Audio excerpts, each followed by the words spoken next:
Good evening, everyone, and welcome to the Council meeting on the 25th day of October 2021. I call upon Councillor Watson to read the Council prayer.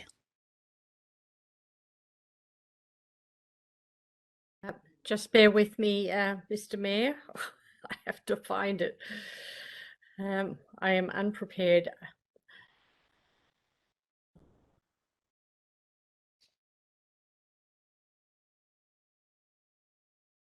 I can do an impromptu prayer if you'd like. Oh, that would be wonderful, Victor. I'm thinking David sent it to me. I'm sorry, Gary, I just can't find it. Oh, thank you, Councillor Watson. Councillor Hollingsworth, have you got that handy? Thank you, Mr. Mayor. Yes, I have. Thank you. All right. Almighty God, we humbly seek your blessing upon this council. Direct and prosper its deliberation to the advancement of your glory and the true welfare of the people of the city of Boroondara. Amen. Thank you, Councillor Hollingsworth. I now call upon Councillor Stavrou to read the acknowledgement of country. I acknowledge the Wurundjeri Woi-wurrung people as the traditional owners and original custodians of this land and pay my respects to their elders past and present and the elders from other communities who may be here today. Thank you, Councillor Stavrou. The Local Government Act 2020 enables Council to hold virtual meetings with councillors participating remotely through electronic means of communication. The Council meeting is being live streamed on the Council website to enable public viewing of the proceedings, including councillor deliberations and voting. The meeting will also be recorded and will be made available on the Council website as soon after the meeting is concluded. Should technical problems be encountered, then the meeting will be adjourned until resolution. However, if the Council is not responsible for any technical difficulties that may be experienced by a member of our community participating remotely in this meeting, once the meeting commences, only limited assistance can be provided. I acknowledge that all councillors are present and on the screen for this evening's meeting. I believe Councillor Park has just dropped off and he has been present up until now. I think he's got a little bit of a bandwidth issue there. I will now move to the order of business as listed in our business papers. Mr. Thompson, are there any apologies for this evening? Through you, Mr. Mayor, there are no apologies for this evening, just noting your comments concerning Councillor Park. Thank you. And we're going to move to item 1, but just seek some advice from governance as to whether we actually just wait for Councillor Park to join the meeting again before we move on. Through you, Mr. Mayor, we're attempting to contact Councillor Park now to have his link re-established back to Council. We're in your hands whether you wish to have a temporary adjournment or whether you wish to proceed with the meeting. Councillors, I think we might just take a temporary adjournment and wait for Councillor Park, moved by Councillor Sinfield, seconded by Councillor Watson, just until Councillor Park resumes. All those in favour? Declare that carried. Thank you, councillors. And to members of our community, we'll just wait for Councillor Park to rejoin.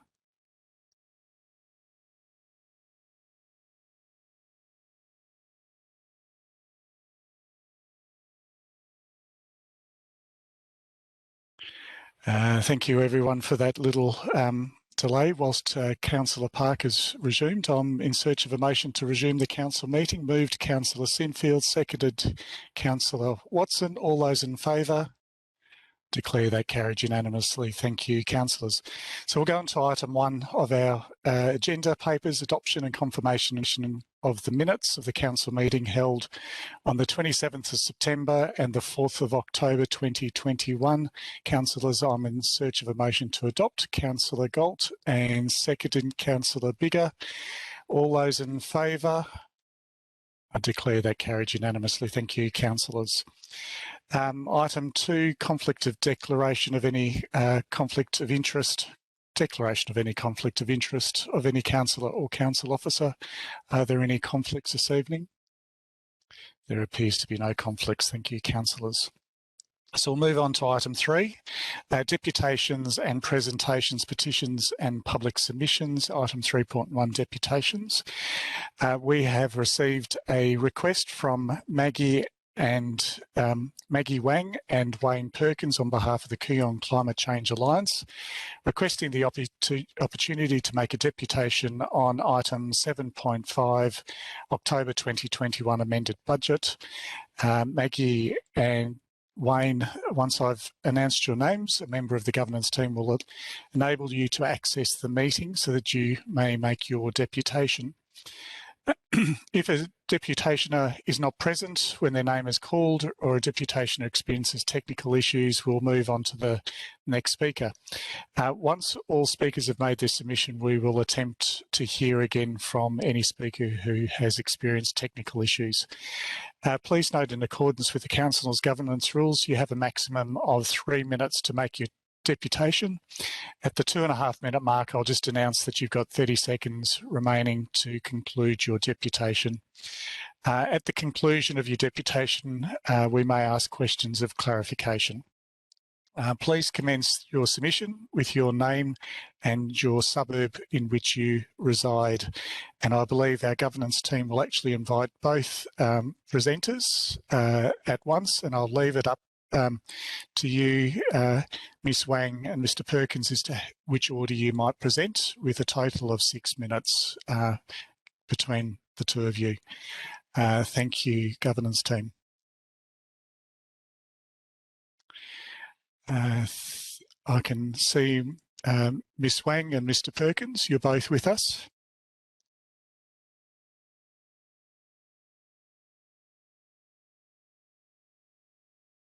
Good going to go first. Good evening, Mr. Perkins. So no camera for you, but we can hear you, I think. And Ms. Wang, can we hear you? Hi, everyone. There we go. Fantastic. If we can just commence with your name and your suburb, and then your 3 minute deputation. Thank you. My name is Maggie Wang, and I'm resident of Ballard Street in Junction Ward. Our community has spoken at the last council election, and our elected councillors have listened and acted. Over the last 12 months, we have made tremendous progress with the recent passing of the Climate Action Plan, or CAP, and the declaration of climate emergency. But this is just the start. We all know that change doesn't occur overnight. It requires hard work. It requires determination. And most importantly, it requires investment. As ratepayers, we expect the council to spend wisely on projects and initiatives that are at the heart of the community.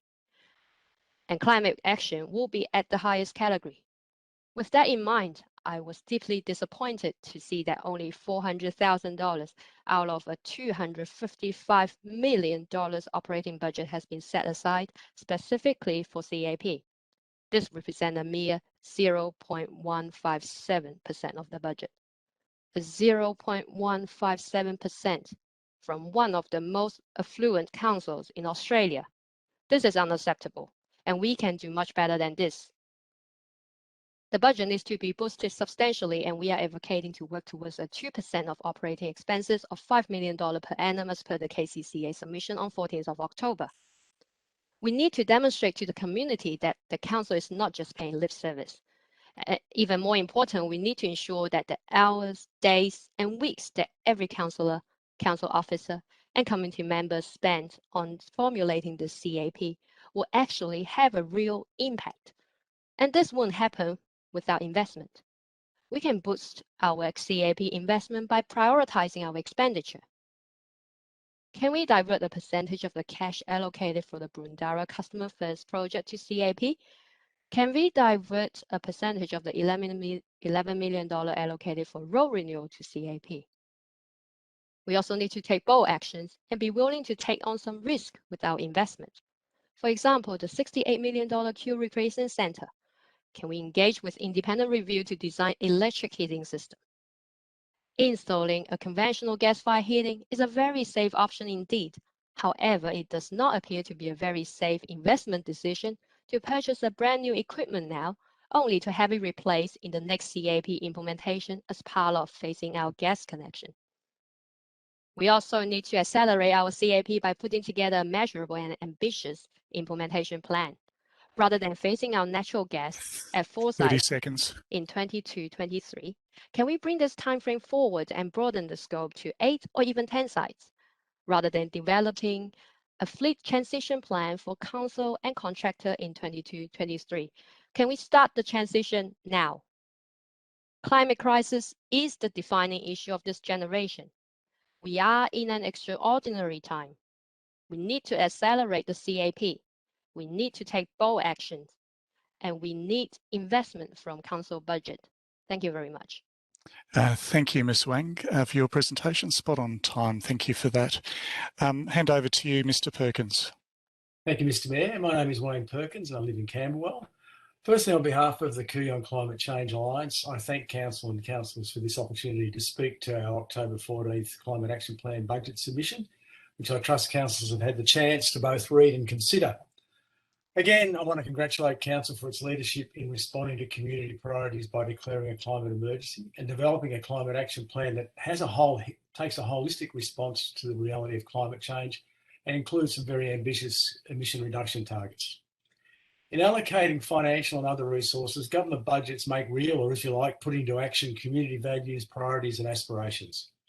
Whilst we acknowledge other areas of the council budget address climate change and the additional complexity of the council budgeting process in the current COVID context, the 2021-22 allocation of $400,000, as has already been mentioned, is really unsatisfactory, particularly in the context of an operating budget of $255 million. I could really say it's inadequate and it could indicate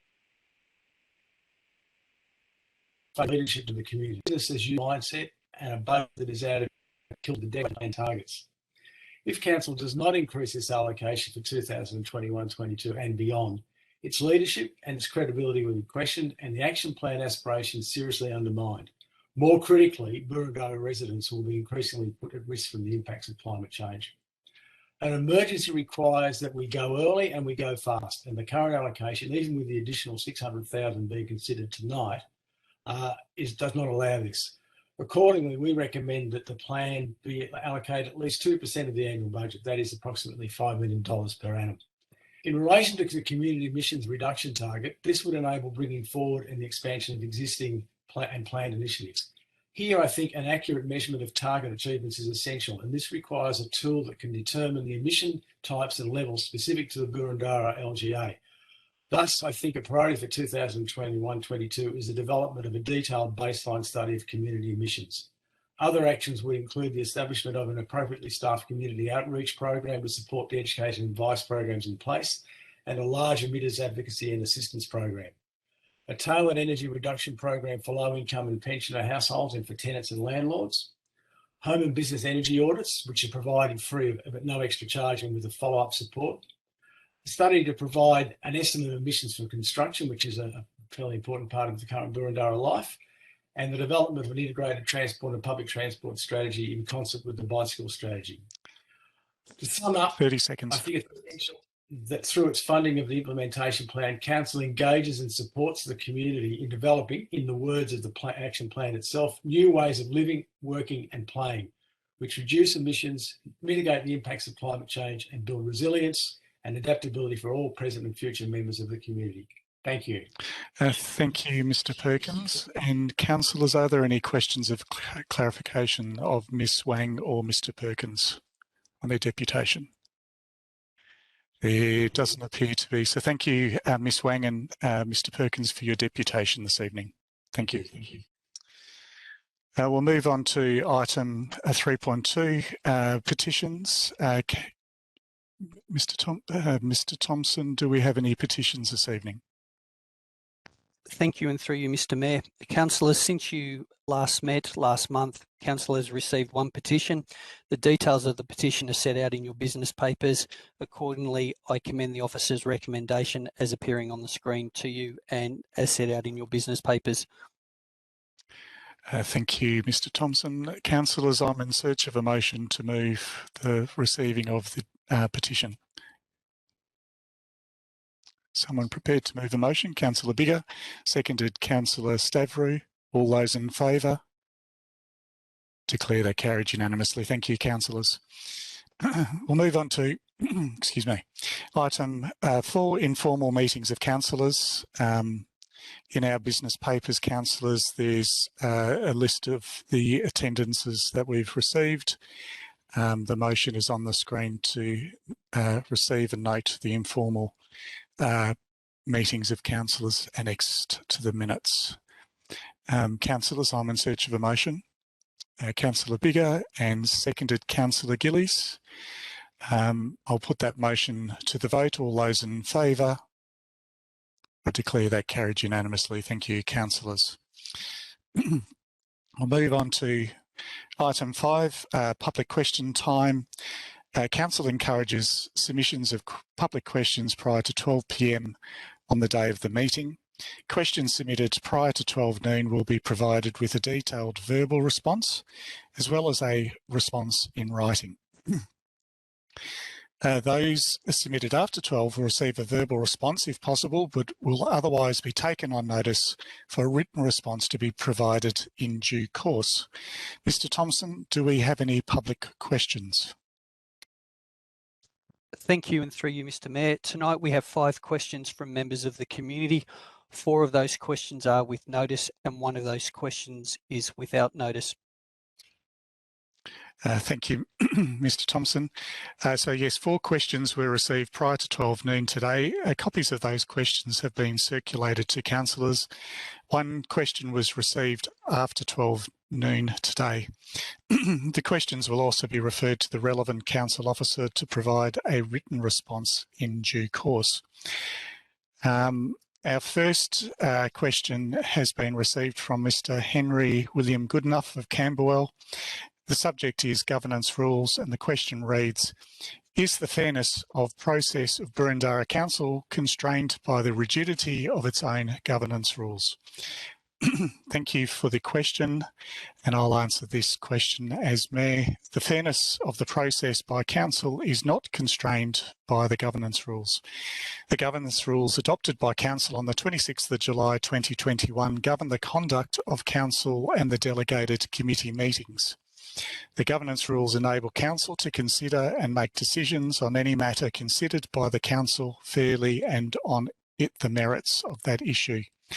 It is open to Council to amend the governance rules if it believes they are inappropriate. Mr. Goodenough, you will receive a written response to your question in due course. Our second question this evening is from Mr. Ian Hundley of Balwyn North.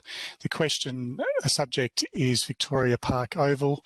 The question reads, has Council assessed whether the $250,000 Commonwealth grant to Kew Football Club to increase the size of Boroondara's South Oval at Victoria Park Kew for the purpose of meeting playing area standards directed by Victorian Amateur Football League with the consequential loss of surrounding parkland, a necessary requirement for the playing of the competition football, or one in which the association simply has preference for playing on a larger rather than a smaller oval. This question has been allowed in accordance with Chapter 2 of the Governance Rules, as the question has been previously put in writing to a councillor or a member of council staff more than 10 days before the council meeting at which the question has been submitted. I will now call upon our Director of Community Support, Ms. Carolyn McLean, to respond to this question to Mr. Hundley.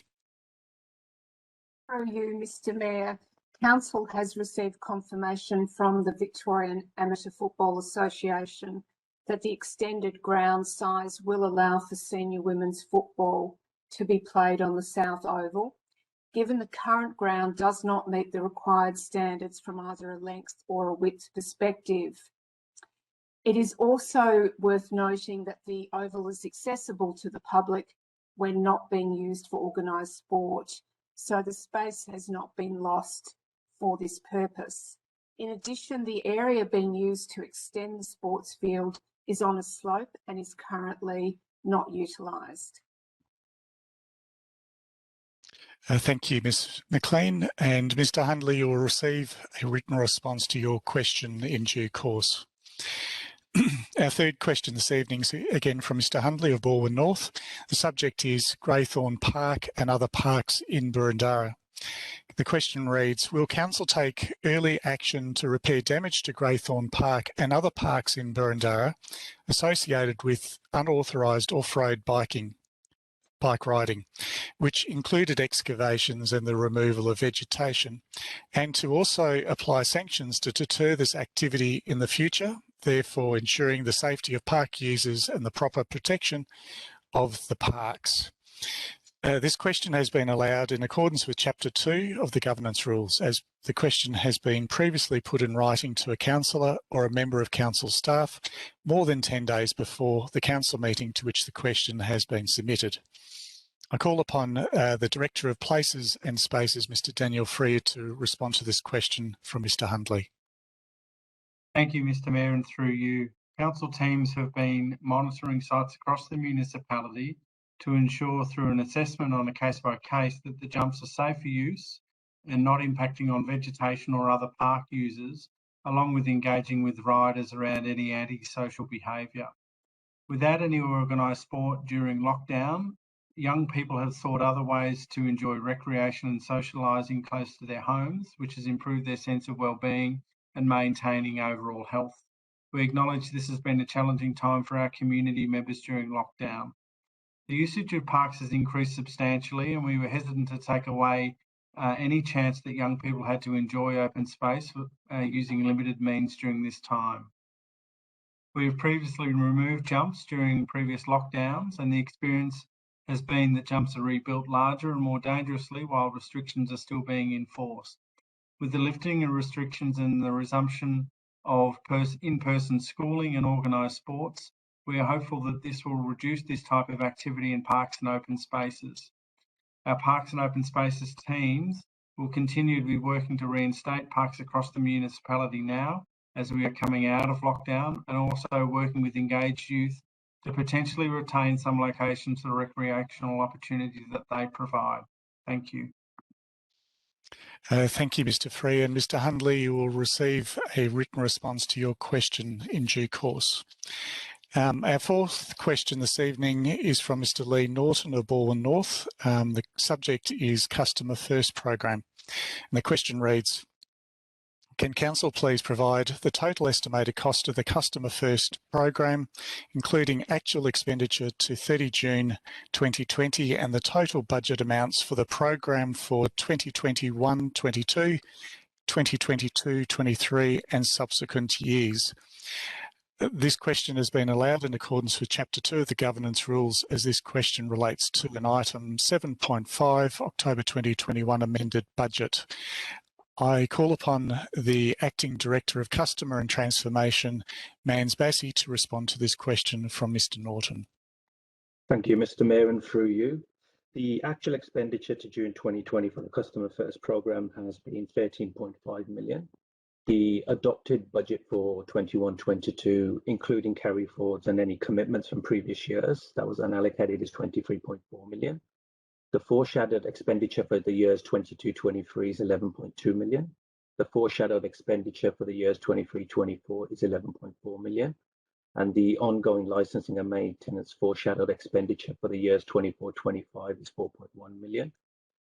This includes the 33% reduction that was applied to this budget at the beginning of this financial year, which leaves an estimated total 5-year programme spend of 63.7 million. Thank you, Mr Mayor. Thank you, Mr Bassey. And Mr Norton, you'll receive a written response to your question in due course.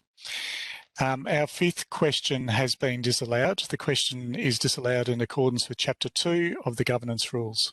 This question does not relate to a matter or matters on the agenda, and the person asking the question has not previously put the question in writing to a councillor or a member of council and has not received a written response to the question from a councillor or a member of council staff. Councillors, please note the person asking the question will receive a written response to their question in due course. Turning to item 7 of our business papers, presentation of officer reports. Overview of the agenda. Councillors, do any councillors have any issues or concerns with respect to the order of the agenda or wish to flag any item for discussion or items which may not need to be discussed and thus can be moved en bloc as per the officer's recommendation? If not, proceed with the agenda. So councillors, should there be any questions of officers, I suggest the following items can be moved en bloc. They are item 7.4, August 2021 monthly financial report. 7.5, I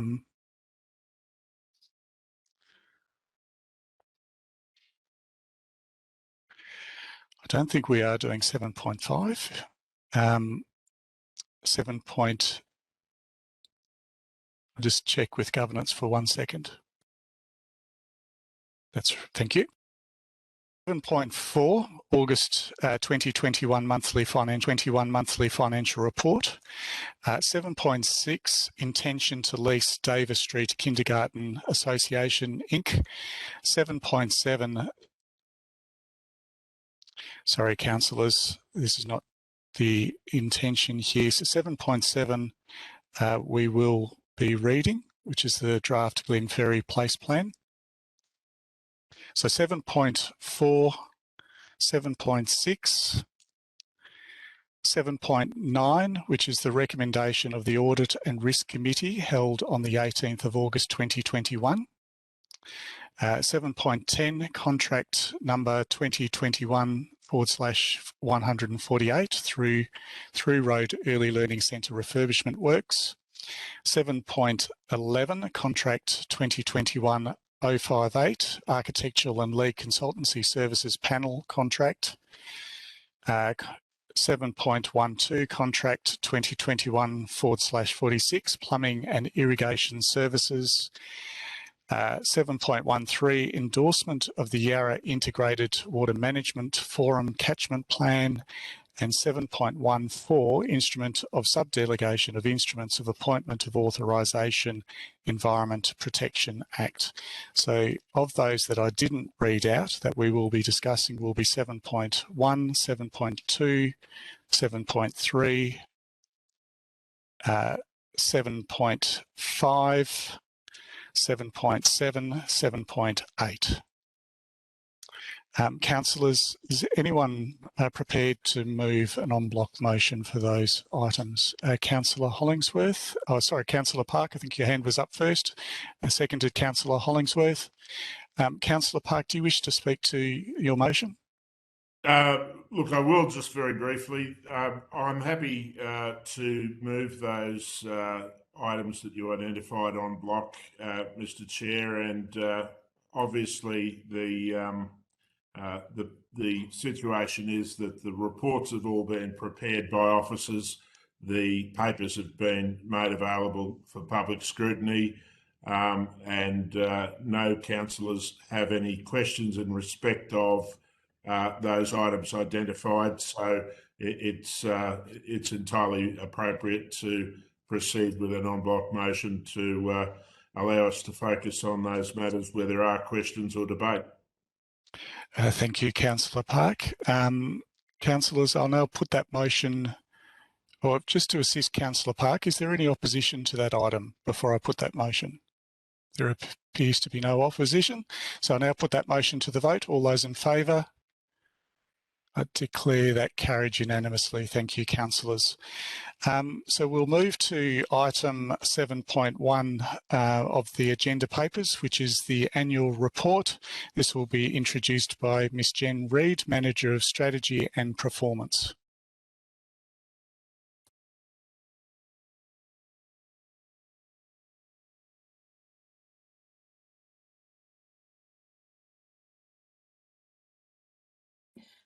Through you, Mr. Mayor, this report is presented for Council to endorse the annual report for the 2020-21 financial year.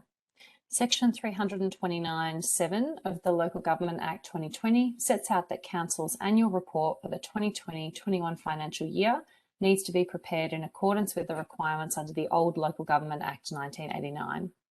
The 2020-21 annual report is being developed according to those requirements. For the 2021-22 financial year, the annual report will be prepared in accordance with the new Act. The report provides details on Council's financial and non-financial performance, including against the themes, strategic objectives and performance measures from the Council Plan 2017-21 and against the 2020-21 budget. In a year heavily impacted by COVID-19, Council has managed to perform well and continue delivering for the community. The report has been prepared from information provided by managers and key staff across the organisation. Please note that a minor error has been identified on the contents page, which has now been amended to say Welcome to the Annual Report 2020-21, previously reading 2019-20. The required public notice has been undertaken advising of the availability of the Annual Report 2020-21 and advertising details of tonight's public meeting. The report fairly represents Council's operations, financial position and Council's performance in respect to the 2020-21 financial year, and the information presented satisfies all legislative requirements. Thank you, Mr. Mayor. That concludes my comments. Thank you, Ms Reid. And councillors, before we return to questions of officers, I might just add a few words. The 2020-2021 annual report has been developed in the new council term, and I would like to take this opportunity to acknowledge my fellow councillors for their hard work and dedication this year. The past year has been a challenging one. The ongoing COVID-19 pandemic has continued to wreak havoc on our lives. And the long-lasting ripple effects have changed the way that we work, live and play and are spending our time together. It has changed the way that we deliver and run our council services. But we've adapted and we've remained absolutely focused on what our community needs. We've reinvested more than $75 million into community assets, spending $5.5 million on our much-loved parks, our open spaces and our streetscapes, and $8.4 million on enhancing our community buildings. We have completed the redevelopment of the Camberwell Community Centre, and we've commenced construction on the Kew Recreation Centre and the Canterbury Community Hub. We've listened to our community during our engagement to inform on the Climate Action Plan and to refresh our Boroondara Community Plan, two critical strategies to guide our council priorities and commitments over the next 10 years. We've extended our food organics and green waste organics curbside collection service to include multi-unit dwellings, contributing to a landfill diversion rate of approximately 70% on our month-to-month basis. This positions Boroondara as one of the top performing municipalities in waste diversion in Victoria, not as one of the top. Essentially, council services continue to be safely provided in our community. We adapted our library service to include click and collect and a home delivery service so that our residents could continue to enjoy our resources during the challenging times.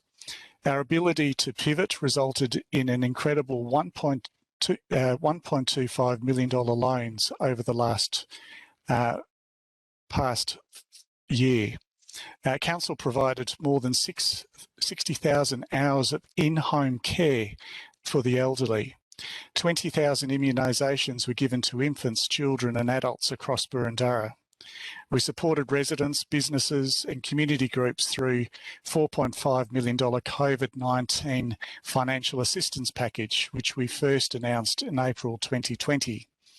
We've also delivered a comprehensive parklet and outdoor dining program from late 2020, creating new opportunities for hospitality businesses to accommodate more customers in a COVID-safe way. And while it is important to celebrate what we've achieved over the past reporting year, we need to acknowledge the challenges. The urgent and necessary relief for recovery effort for our community has affected our bottom line. For the first time in our history, we report a deficit, a net loss of $9.43 million.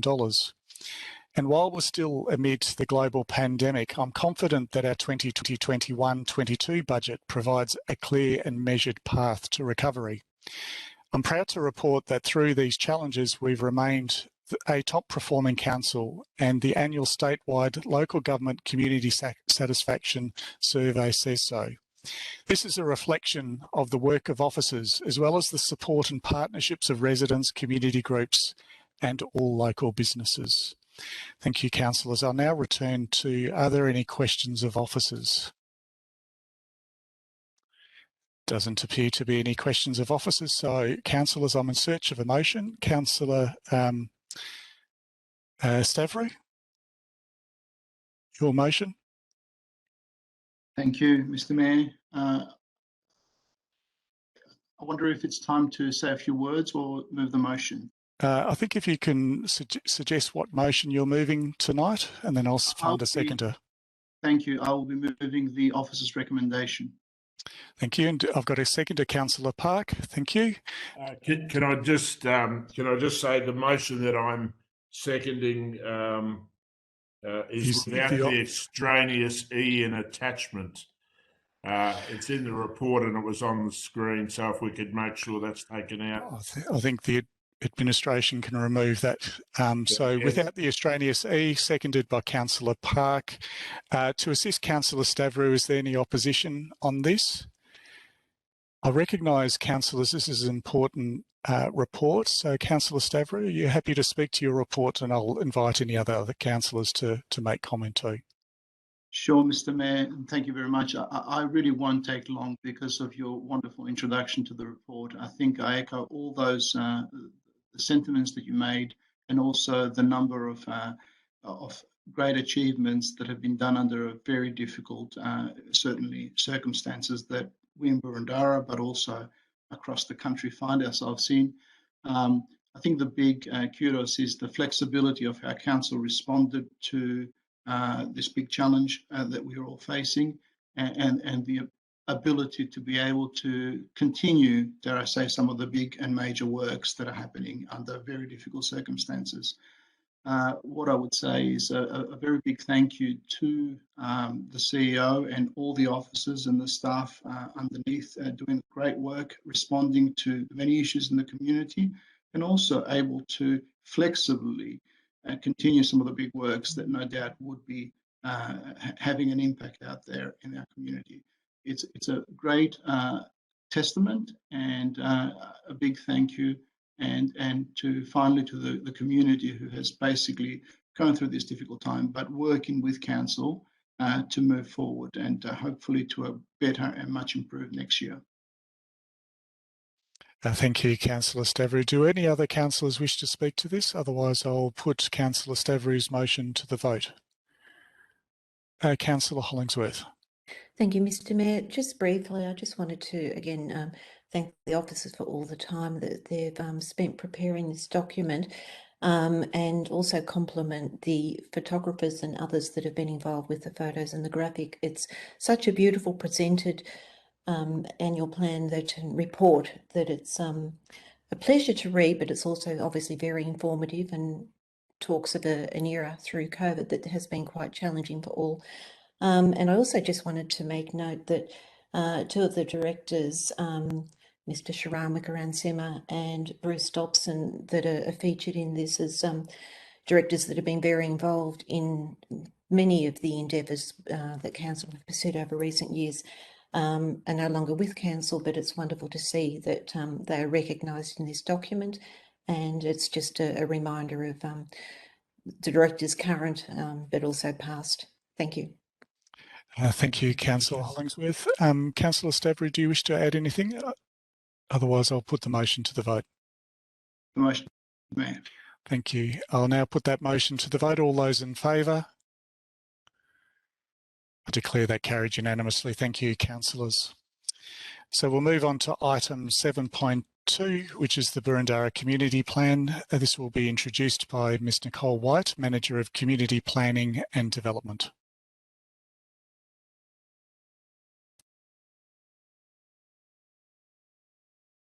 Thank you, Mr. Mayor. The Boroondara Community Plan 21 to 31 will replace the inaugural Boroondara Community Plan, and for the first time incorporate the 10-year Community Vision, Council Plan 21 to 25, and the Municipal Public Health and Wellbeing Plan 21 to 25. This will be Council's key strategic document for the next 10 years. The purpose of this report is to thank the 39 submitters who responded and provided feedback on the plan during the public exhibition period. This report includes the amended draft plan at Attachment 1 and details of the feedback received and responses to the feedback at Attachment 2. The community and council can have a high level of confidence in the consultation and development of the Boroondara Community Plan.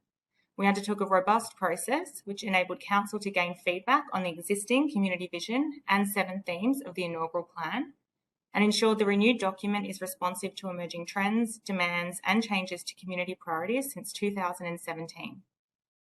More than 5,000 community members were engaged in the process of renewing the plan over 2 stages.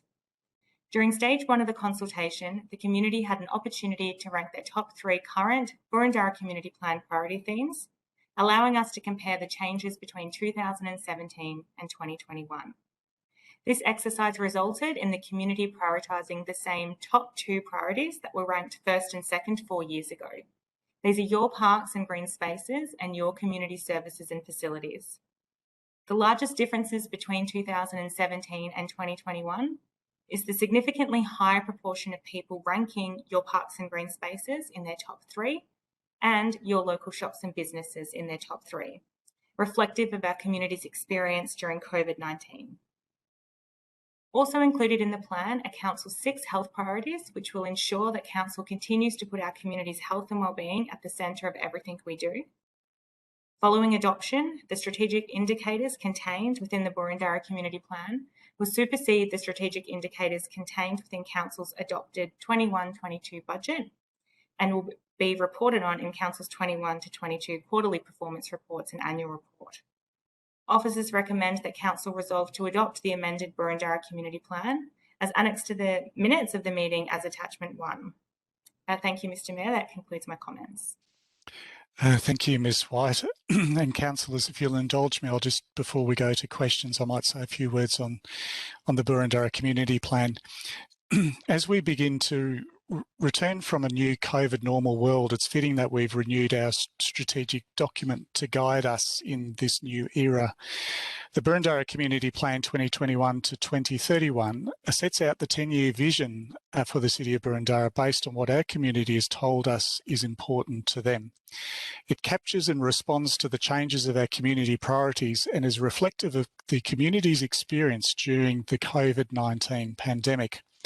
It replaces the Boroondara Community Plan from 2017 to 2027 and incorporates the Council Plan 2021 to 2025 and the Municipal Public Health and the Wellbeing Plan 21 to 25 to provide a clear line of sight between our community's vision and how we will deliver actions to achieve this. The 7 themes directly inform our 10-year financial plan, our 10-year asset plan, council strategies, policies and plans, and the annual budget. The plan outlines council's 6 health priorities, which will ensure that we continue to put the community's health and wellbeing at the centre of everything that we do. It also meets Council's legislative requirements under the Local Government Act 2020 and the Victorian Public Health and Wellbeing Act 2008. I'd like to thank every one of the 5,000 plus community members who took time to tell us what's important to them in Boroondara. I would like to thank the many council staff, the local community groups, organisations and business people who worked together to make sure that the many voices as possible were heard and reflected in this document. One thing that has really stood out to me through this development of the plan was its genuine enthusiasm and passion for our community has for Boroondara's community, Boroondara's future. I'd also like to thank all the councillors that actively participated in each one of those workshops, listening to the community and engaging with our community at different levels. I look forward to working together to make the Boroondara a sustainable and inclusive community. Thank you. Councillors, are there any questions of officers on this? Councillor Gillies. Thank you, Mr Mayor. Not a question, just to foreshadow a motion, please. Thank you, Councillor Gillies. I've got Councillor Watson and Councillor Stavrey. Councillor Mayor Thompson. I will speak later to the motion. Councillor Gillies has foreshadowed that she'll be moving it, so I'll reserve comments. I have no questions for officers. Okay. Are there any questions of officers, councillors? Councillor Franco. Thank you. The report, I note that the proposed report includes a new statistic referencing the religious affiliation of Boroondara residents. Could you explain where the figure comes from? Thank you, Ms. White. Through you, Mr. Mayor. The data presented is derived from the census question. What is the person's religion? So in 2016 census, 54.1% of the population in Boroondara nominated a religion, with 37% stating they had no religion and a further 8.3% who did not provide their response. So that has come straight from a census question.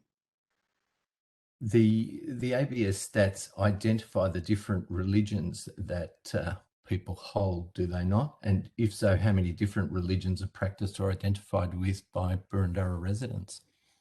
Yeah, so among the residents who declared as having a religion, a total of 39 main religions were identified. And final question, what about those residents not identifying with a religion? Is there any reason why these should be overlooked and not mentioned in the report, given that they represent some 37% of our residential population? Officers have responded to the feedback in the consultation by highlighting that 54% of the population did nominate a religion directly related to a question. So, yeah, it's up to council whether they'd like to extend that stat further. Thank you. Well, I'll flag an amendment to the motion if it's moved, if the officer's recommendation is moved. Thank you. Thank you. Ms. McLean, did you wish to speak to that, or you, Ms. White's answered those questions? I'm very comfortable with what Ms. White has said. Thank you, Ms. McLean. Councillors, are there any further questions of officers? There appears to be no questions. Thank you. So, Councillor Gillies, you foreshadowed a motion. What is your motion? My motion is the officer's recommendation. Thank you, Mr. Mayor. Thank you, Councillor Gillies. And councillors, I'm in search of a seconder. Councillor Watson, thank you. I wish to move an amendment to that motion, Chair, at the appropriate juncture. Thank you, Councillor Franco. Just to assist Councillor Gillies before we go to that, is there any opposition to Councillor Gillies' motion? Just, yep, duly noted. Okay. Councillor Franco, what is your amendment? After, at the conclusion of point 2, I'd like to add, subject to the statistic on religious affiliation in the community snapshot on page 8 being amended to note that 54% of residents have a religious affiliation with 39 different religions identified, while 37% of residents do not have a religion. Okay, so that motion is on the screen, subject to the statistics affiliation. There's a spelling mistake in affiliation. The community snapshot on page 8 being amended to note that 54% of residents identified as having one of 39 religions, while 46% of residents do not identify as having any religion. Well, it should be 37%. Sorry, I need to correct that in light of the advice from the officer. So we might just get the officers to correct that, given the response that Ms. White has raised to your earlier question.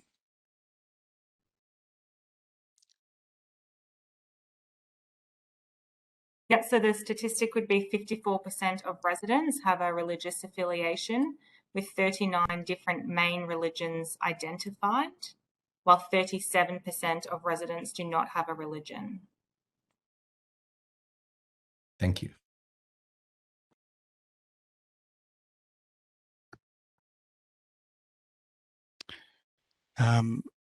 Councillors, we'll just wait to see this corrected, and then I'll be in search of a seconder for Councillor Franco's amendment.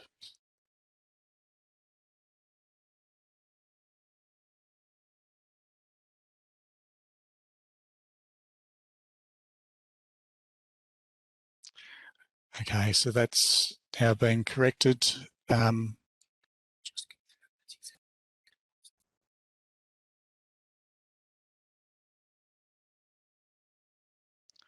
Okay, so we might just ask Ms. McLean, is that technically correct? The word after 39 needs to be taken out because the ABS data is 39 main religions, not different main religions. So just take the word different out.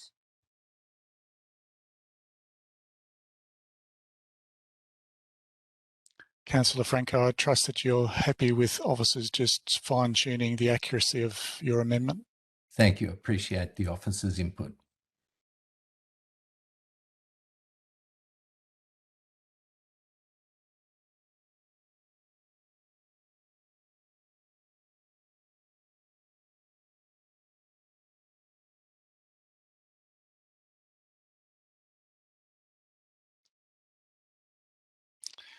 So up on the screen has been corrected to say 54% of residents identified as having one of 39 main religions, whilst 37% of residents do not identify as having any religion.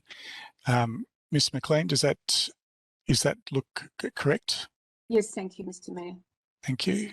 So if we might just drop that down, I'm searching for a seconder for Councillor Franco's motion.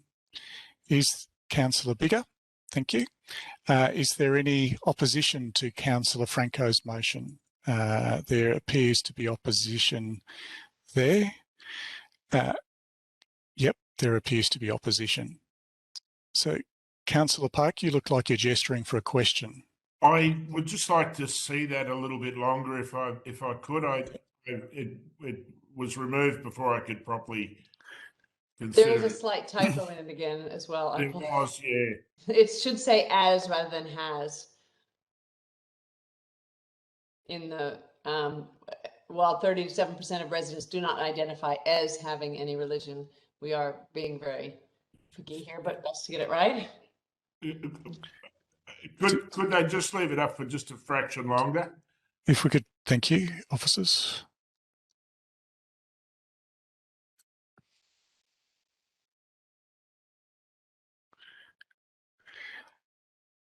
So, Ms. McLean, this reflects obviously the census data. Yes, Mr. Mayor, it does. Yep. I'll just give councillors a minute or two or 30 seconds to read that again.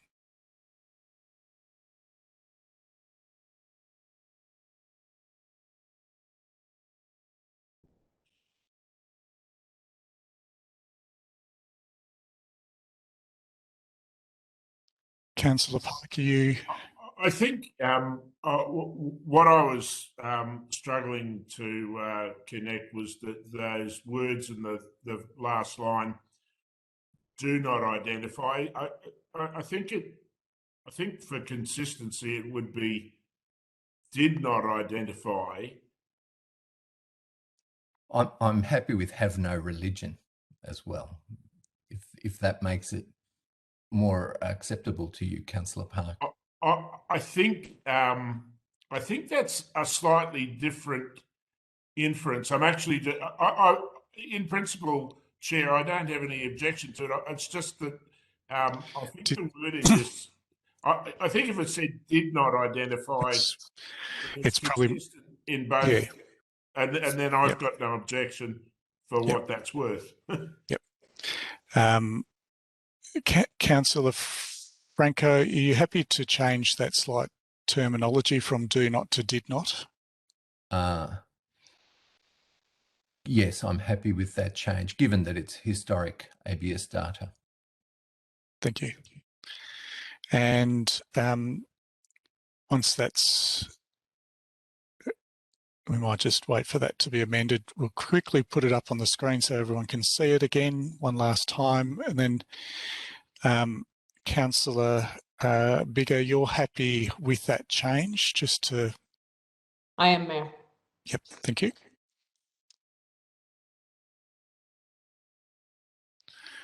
Okay, so we'll just show that one more time. So did not has changed, sorry, do not has changed to did not have any religion. So, yep. Okay, so that's changed. Okay, thank you, officers. We'll drop that down. So we might just go through that again. Can I just see if hands for those that are in opposition to this to assist Councillor Franco? Okay, so I'm going to hand to you, Councillor Franco, to speak to your motion. Thank you. I recommend that we do, if we are going to identify religious affiliation in our community plan, that we do so in an inclusive way.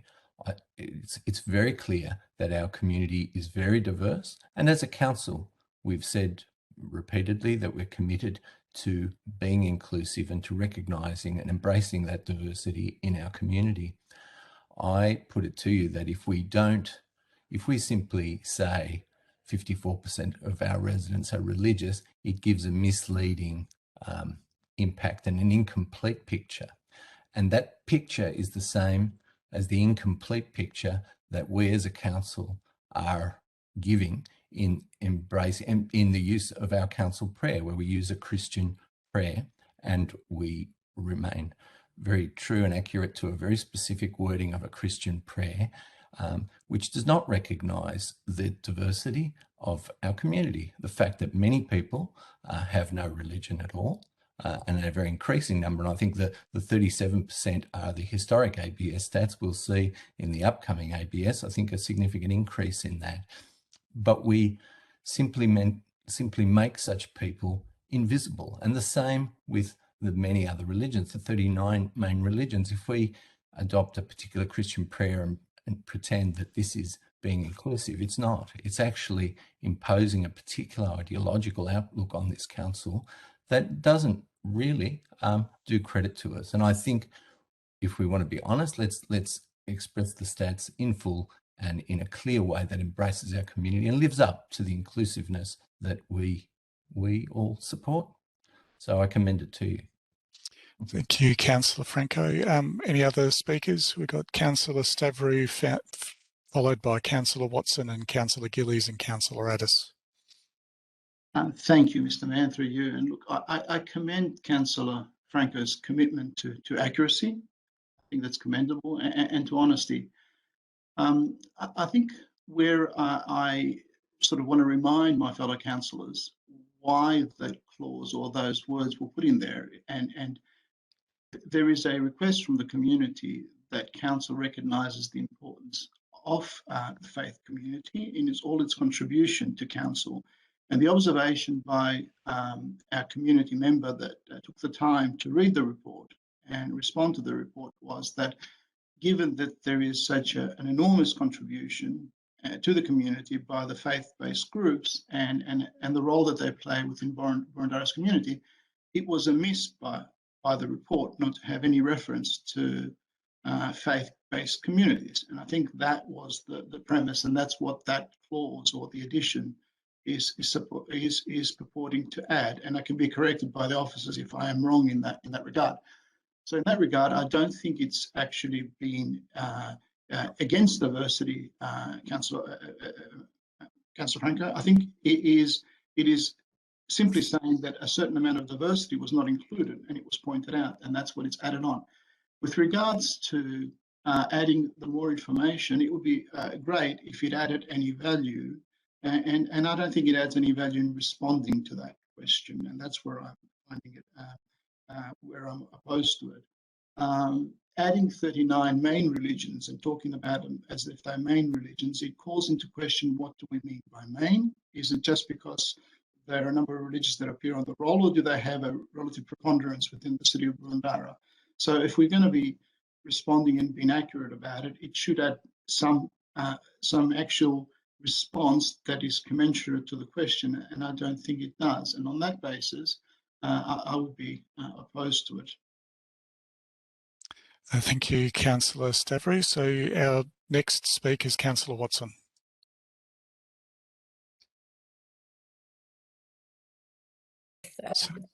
Thank you.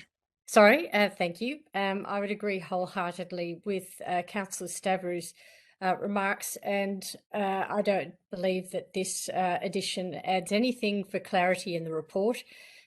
Also, I have issue with the use of 37% as saying that they are non-religious, or however it was phrased, because I think that this statistic gets abused by groups like the Atheist Society and the Humanist Society and any manner of these societies who are trying to say that we are living in a society that is post-religion, or that religion becomes less meaningful. I would say there are a number of people that I know who don't identify as having a religion, but for whom faith is and belief in a higher being is a large part of their life, and an important part of them finding meaning in their lives. So while you can accurately answer the question that I don't have an affiliation with a major religion, to assume that this means that they reject any relationship with a higher being, I think is false and misleading. And I think that this amendment attempts to do that in a disingenuous way. So I'm very opposed to this particular amendment, and would like to adopt the officer's recommendation, which in its simplicity, I think better captures the community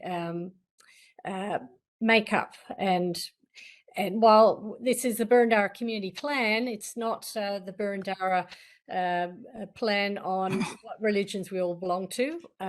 I think the simpler one is the better one. I'll leave my comments there. Thank you, Mayor. Thank you, Councillor Watson. I've got Councillor Gillies, followed by Councillor Addis. Thank you, Mayor. I think particularly following on from all previous comments, but particularly Councillor Stavrou's comment, I too wonder how detailed we should be in this document with all statistics. We could end up filling pages and pages if we were going to go into that level of detail for everything that defined the aspects that were covered in this report. So I'm not sure where that really adds. And I note that the figures quoted will in fact soon be updated, and I wouldn't suggest or support that we should predetermine what the next census figures tell us. So I don't think we should presume that. So I don't see how this proposed change actually adds any value to the plan. And I will just add that the issue of the prayer is a separate topic, and that's subject to the governance rules, I think, rather than this document.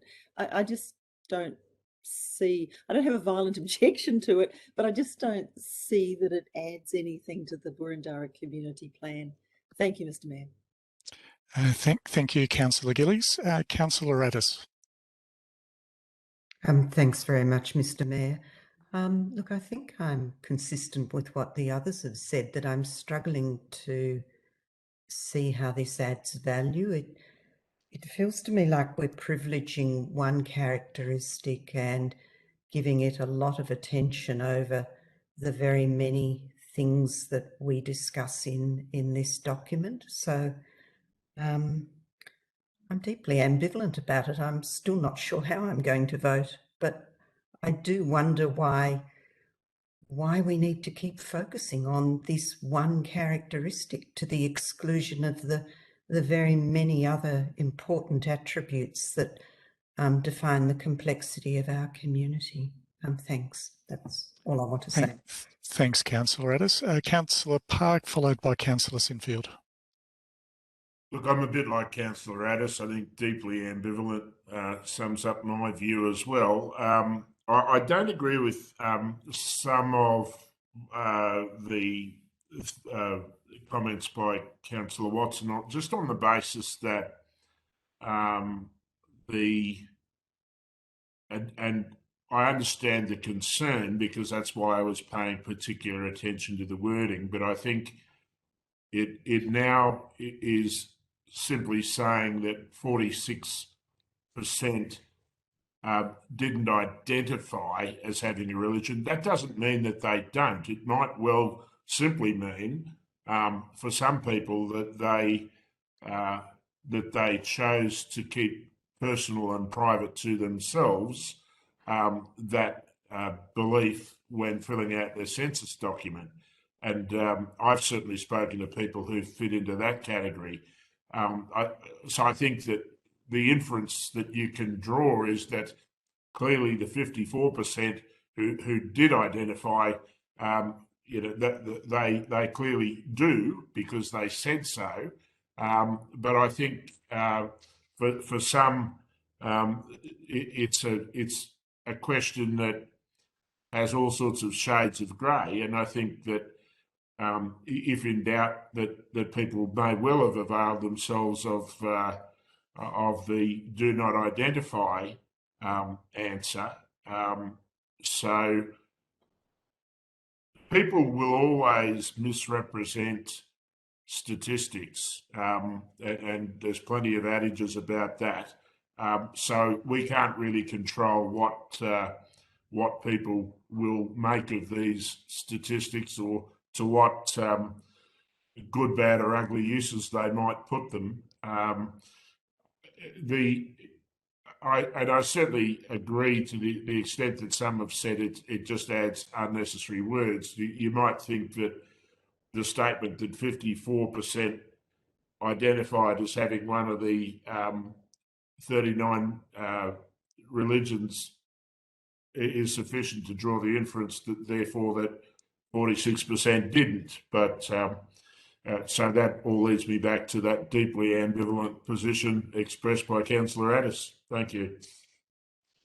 Thank you, Councillor Park. Councillor Sinfield. Thank you, Chair.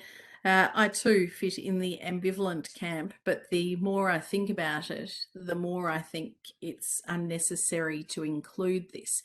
And I think there's been very valid points raised by those who have spoken before me, particularly by Councillor Gillies, who noted that the 2021 census data will be released soon, and I've just looked it up. It's from June 2022. They will commence releasing that information. So on a 10-year plan, I don't see a huge amount of point in including data from 2016 that's going to be really irrelevant by 2031.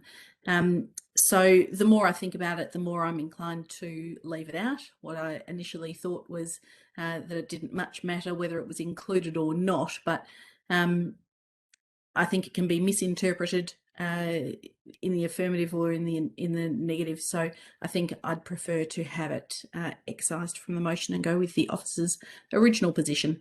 So I won't be supporting this amendment. Thank you, Councillor Sinfield. Are there any other councillors wishing to speak? Councillor Biggar. Thank you, Mayor. So for me, I don't see this as a value-laden decision, as some have suggested. I see this as this is not our data. This is data from the Australian Bureau of Statistics. In terms of the census data being about to be updated, that applies to many bits of data that we're using in this report.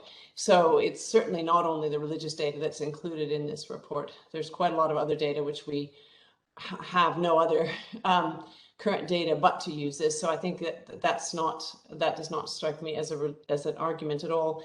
I don't see this as being in any way anti-religious in any way. In fact, if anything, it's elevating that for 54% of Burundarans, religion is important, and they represent 39 different religions, and that is important because 100 years ago that wasn't the case, which was absolutely fine. It might have represented 2, but leaving this out leaves out the fact that we are a different population than we were 100 years ago. We are still have many people who are religious, and a significant, by these statistics, a significant minority who have no religion or who do not want to express that religion. I don't see this as value laden, but I think to leave it out is to leave out a fundamental piece of who we are as a nation today, and who we are at least as a community today, at least as a Boroondara today. And I think that if our vision, which we've just said, our vision in this document is that we be an inclusive community, this to me is the epitome of inclusivity. It is about saying that for many of these people, this is their religion is a fundamental part of who they are.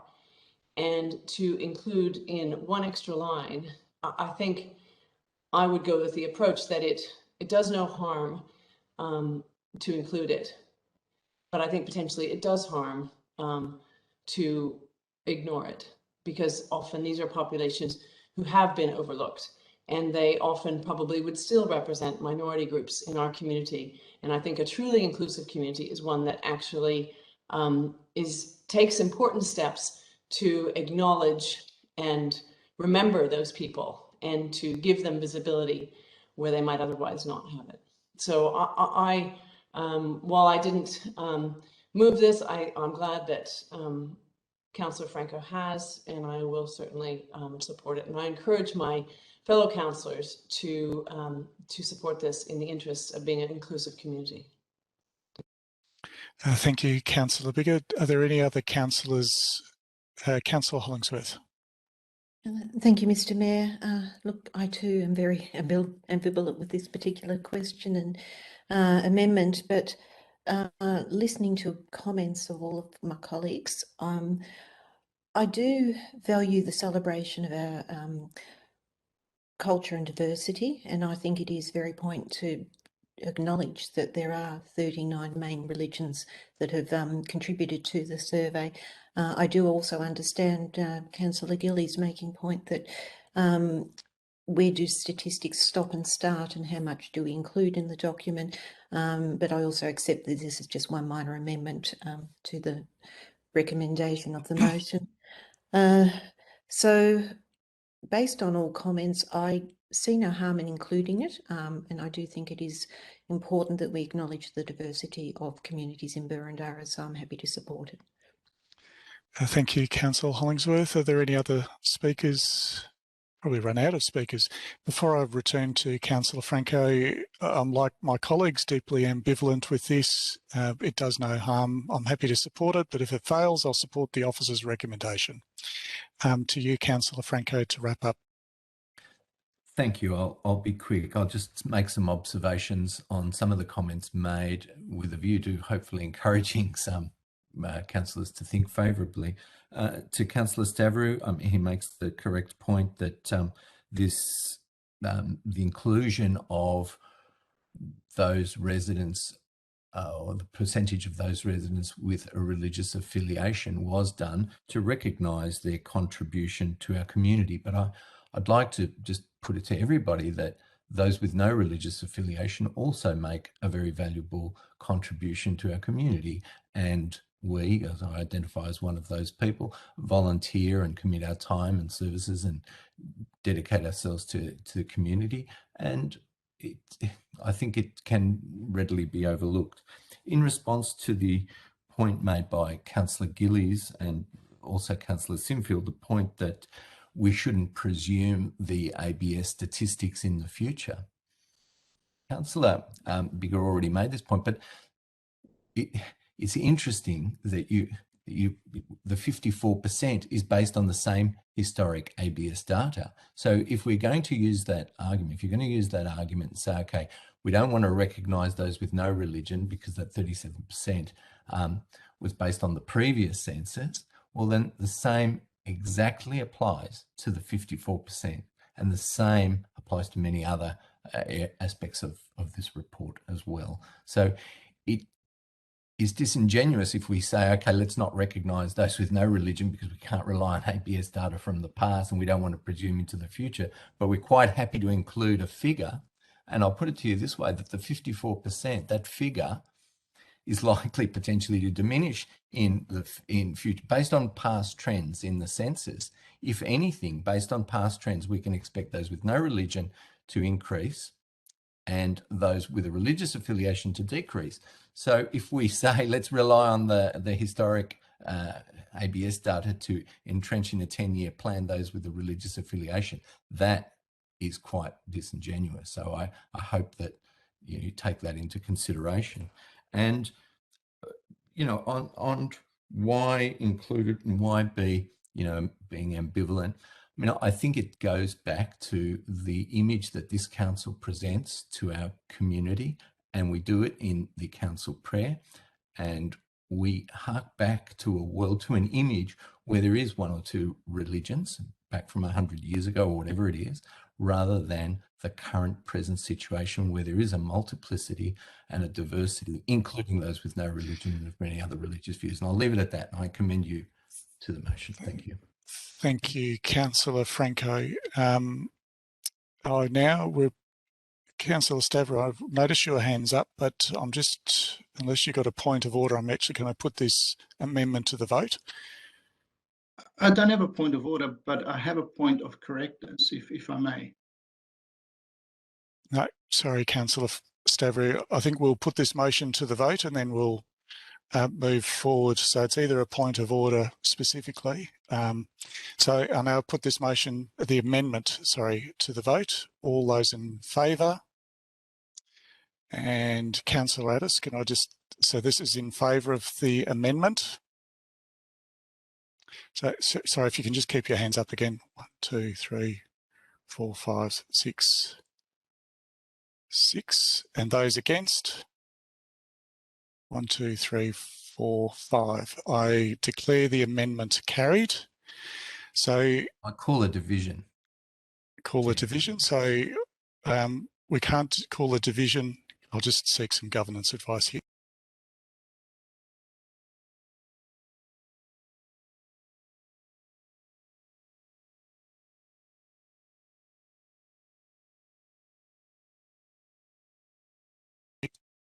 Okay, I've just got some governance advice that we can call a division on an amendment, so I will declare that vote null and void. So I'm going to call the vote again, and if you can hold your hands up, and I'll call out your names when appropriate. So all those in favour? Okay, so that's Councillor Hollingsworth, Councillor Park, Councillor Galt, Councillor Franco, Councillor Biggar, and myself, Councillor Thompson. Those against? That is Councillor Watson, Councillor Gillies, Councillor Addis, Councillor Sinfield, Councillor Stavrou. I declare that amendment passed. That amendment is now the substantive motion. Mover as Councillor Franco, seconder as Councillor Biggar. I now put that, unless councillors wish to speak to this motion, I'll now put this motion, which is a substantive motion, to with Councillor Watson. Chair, can I ask a point of order? Yep. And I don't know if this is correct, but the councillor, I think it's Councillor Gillies that moved the motion. If she's opposed, she may not wish to, or may wish to move. I don't know. No, so Councillor Franco, your amendment actually passed. So your motion is the motion that you moved as your amendment, which is a substantive motion. So what I might do is Councillor Franco's moved the motion, seconded by Councillor Biggar to assist Councillor Franco. Is there opposition on this? There appears to be opposition.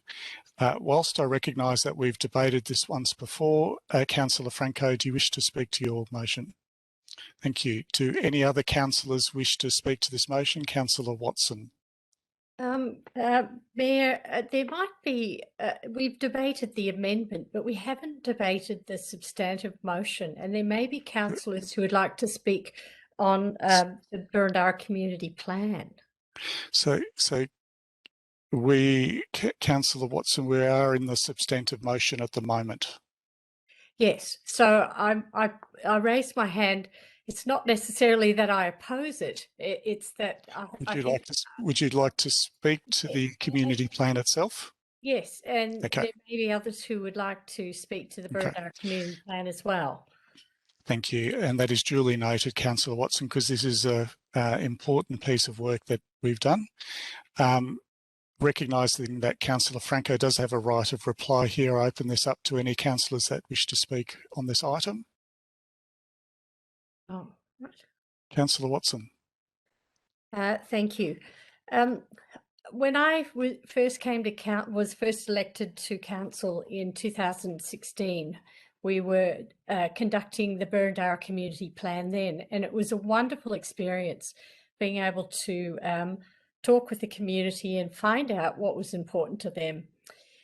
Likewise, when elected to council in 2020, engaging with the community and finding out what was important to them was a really wonderful experience. And so I'd like to congratulate the officers on how they crafted and conducted the piece of work, which is the Burundara Community Plan. It expresses the hopes and aspirations of our whole community, and it's what we at council, it's the most important thing that we do. We deliver the Burundara Community Plan. So I'm thankful that I've had the opportunity to participate. I congratulate the officers on a terrific piece of work. I would like to highlight just one thing, though. When Mayor Thompson, you were talking about how our community told us what was valuable to them and what was important to them during this time of COVID in answering the questions. This Burundara Community Plan is not a COVID recovery plan. That's a different piece of work and a different lens, which we may look at a different time. So just the difference, I think, is worth noting there, that the COVID recovery aspect is not something our community addressed. They were asked what was important to them, and we have that sort of guiding star to deliver over the next 10 years. But COVID recovery being slightly different. But having said that, I fully endorse the plan and look forward to delivering that with the council officers over the rest of this council term. So I'll be supporting the motion before us this evening. Thank you. Thank you, Councillor Watson. Do any other councillors wish to speak to this before I return to the mover of the substantive motion? There appears to be no speakers, so I'll return to you, Councillor Franco, if you'd like to just wrap up the debate and obviously the community plan. No, I think you've spoken already extensively on it, Chair, and others have already. Thank you. Thank you, Councillor Franco. I'll now put the motion to the vote. All those in favour? And those against? I declare that motion carried unanimously. Thank you, councillors. So we'll move on to item 7.3, adoption of the long-term financial plan 2021 to 22 to 2030 to 31. This will be introduced by Ms. Callista Clark, Acting Chief Financial Officer. Thank you, and through you, Mr. Mayor. This report is to present the 10-year financial plan 2022 to 2031, which Council is required to prepare and adopt under the new Local Government Act 2020 by 31 October following each council election, and is to include the 2021-22 adopted budget. The financial plan is designed to ensure prudent, efficient and effective financial management of the organisation. The document underpins the sound financial management of Council's operations by providing information on key financial matters that require Council decisions. On the 27th of September, Council resolved to endorse the long-term financial plan for public comment. The period for submissions concluded on the 11th of October.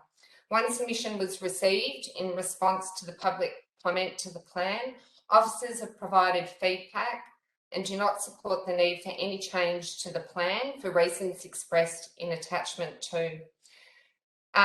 Currently, it is important to note that the longer-term impact of COVID on our community and on our operations is still uncertain, with some restrictions continuing to impact council services, and impacting Council's operational budgets. As such, we recognise Council's proposed financial direction for future years may require changes.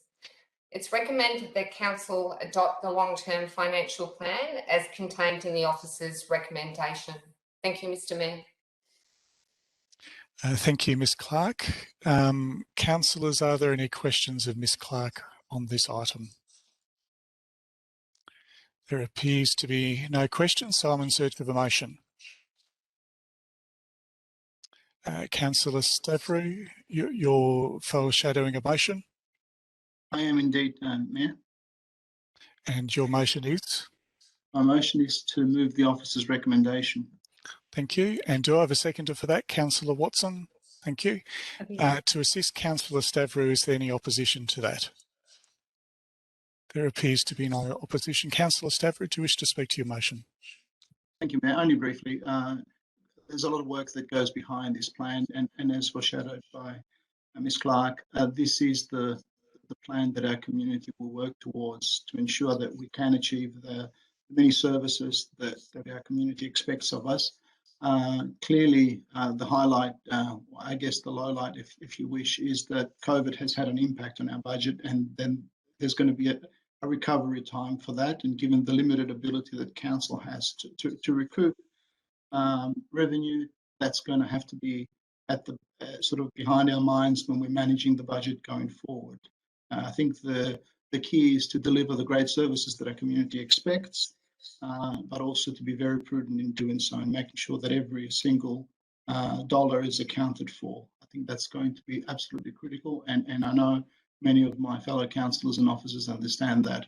On a brighter note, I would like to thank all those involved to produce such a great report and the ongoing support that we councillors receive to achieve what our community has asked of us.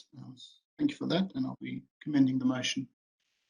Thank you, Councillor Stavrou, for your words. As there's no opposition to this, I will now put this motion to the vote. All those in favour? I declare that carried unanimously. Thank you, councillors, and thank you, Ms Clark. So we'll move through to the next item on the agenda, which is item 7.5, the October 2021 amended budget. And this will also be introduced by Ms Callista Clark, Acting Chief Financial Officer. Thank you, Ms Clark. Thank you, Mr Mayor. Through you, Mr Mayor, this report presents the October 2021 amended budget to Council to form an amended budget for management reporting purposes. Each year, Council produces an amended budget to reflect changes which have occurred since the adoption of the annual budget. Those changes may relate to matters arising as part of finalising year-end accounts, changes in project status, or external factors impacting upon resource allocation. The reintroduction of COVID-19 Stage 4 restrictions has had further implications for Council services and facilities beyond those already affected by previous lockdowns. Revenue is expected to reduce by an estimated 10.15 million, resulting from continued closure of Council facilities and reduced activity across the municipality.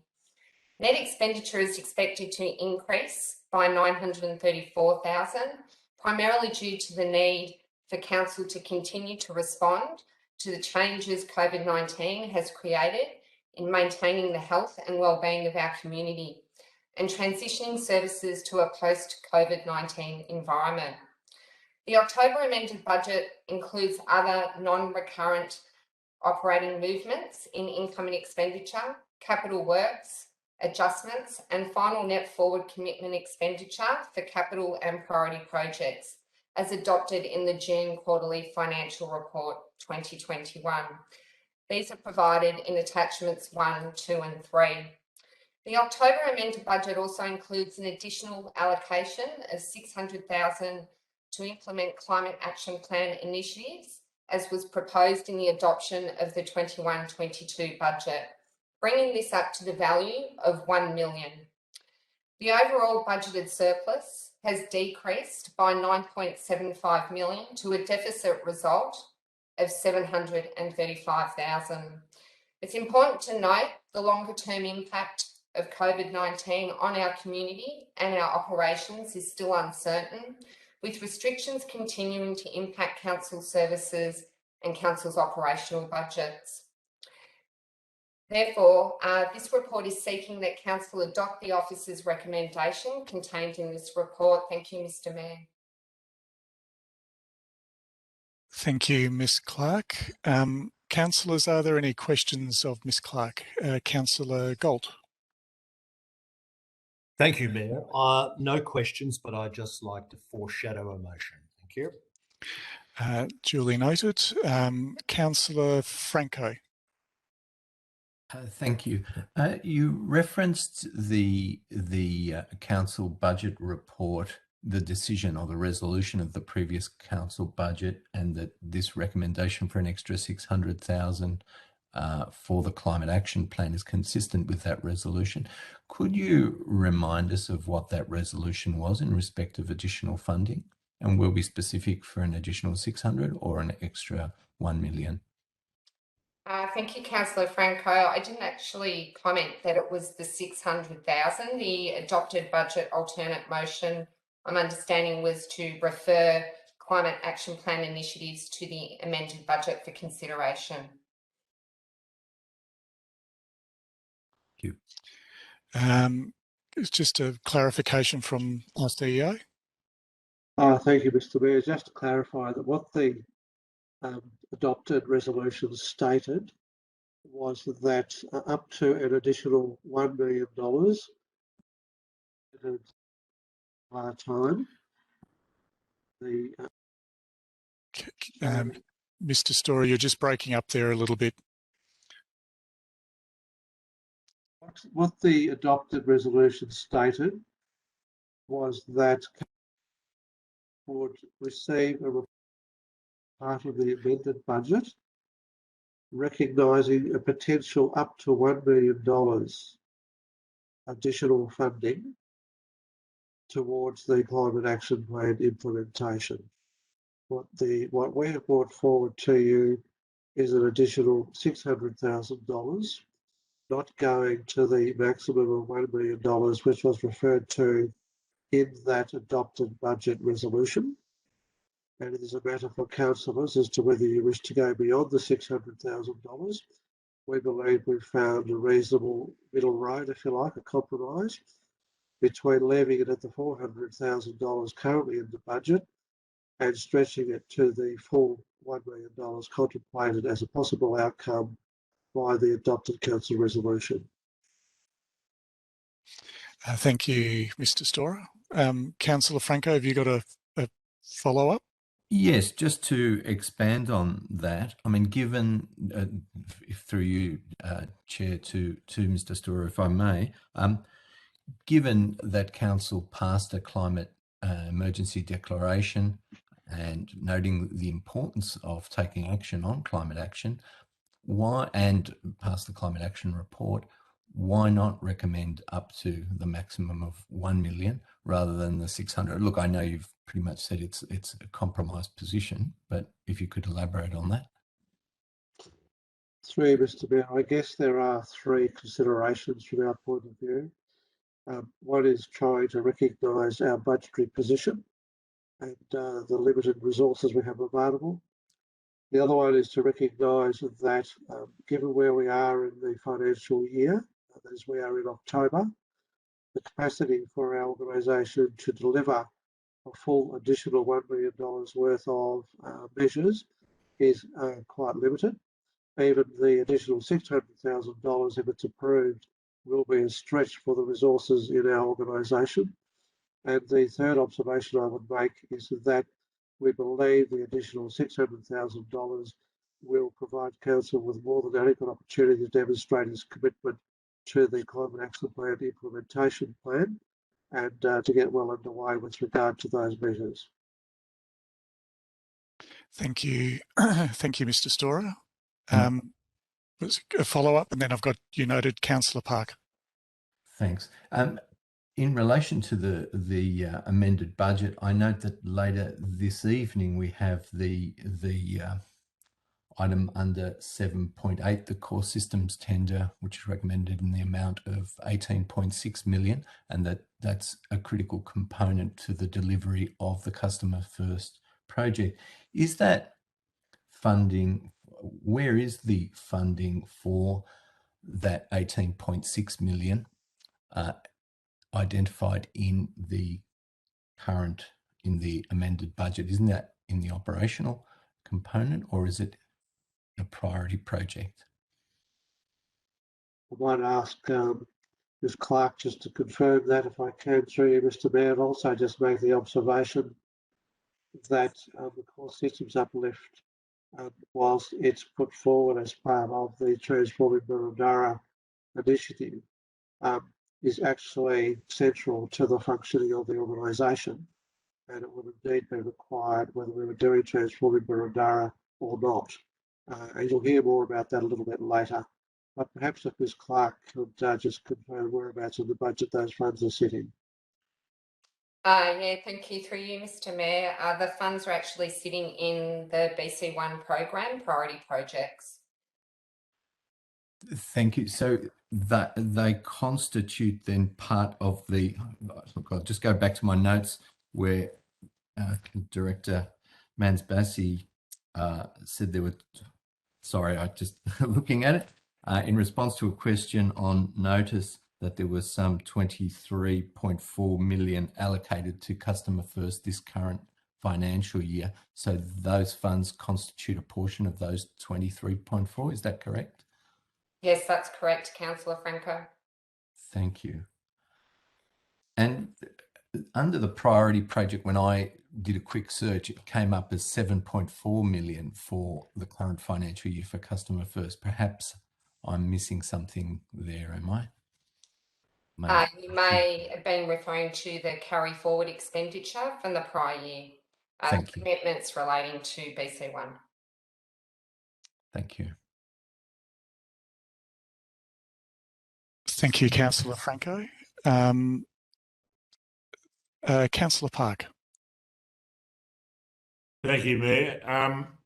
In the event that Councillor Galt is moving the officer's recommendation, I'm happy to second that, but I just wanted to point out the peculiar way that the $1 million is expressed. It's 1.00, which to the casual observer reads as $1, and so I think we ought to go with the usual convention of not having those zeros and just have it read as $1 million, and then there won't be any confusion.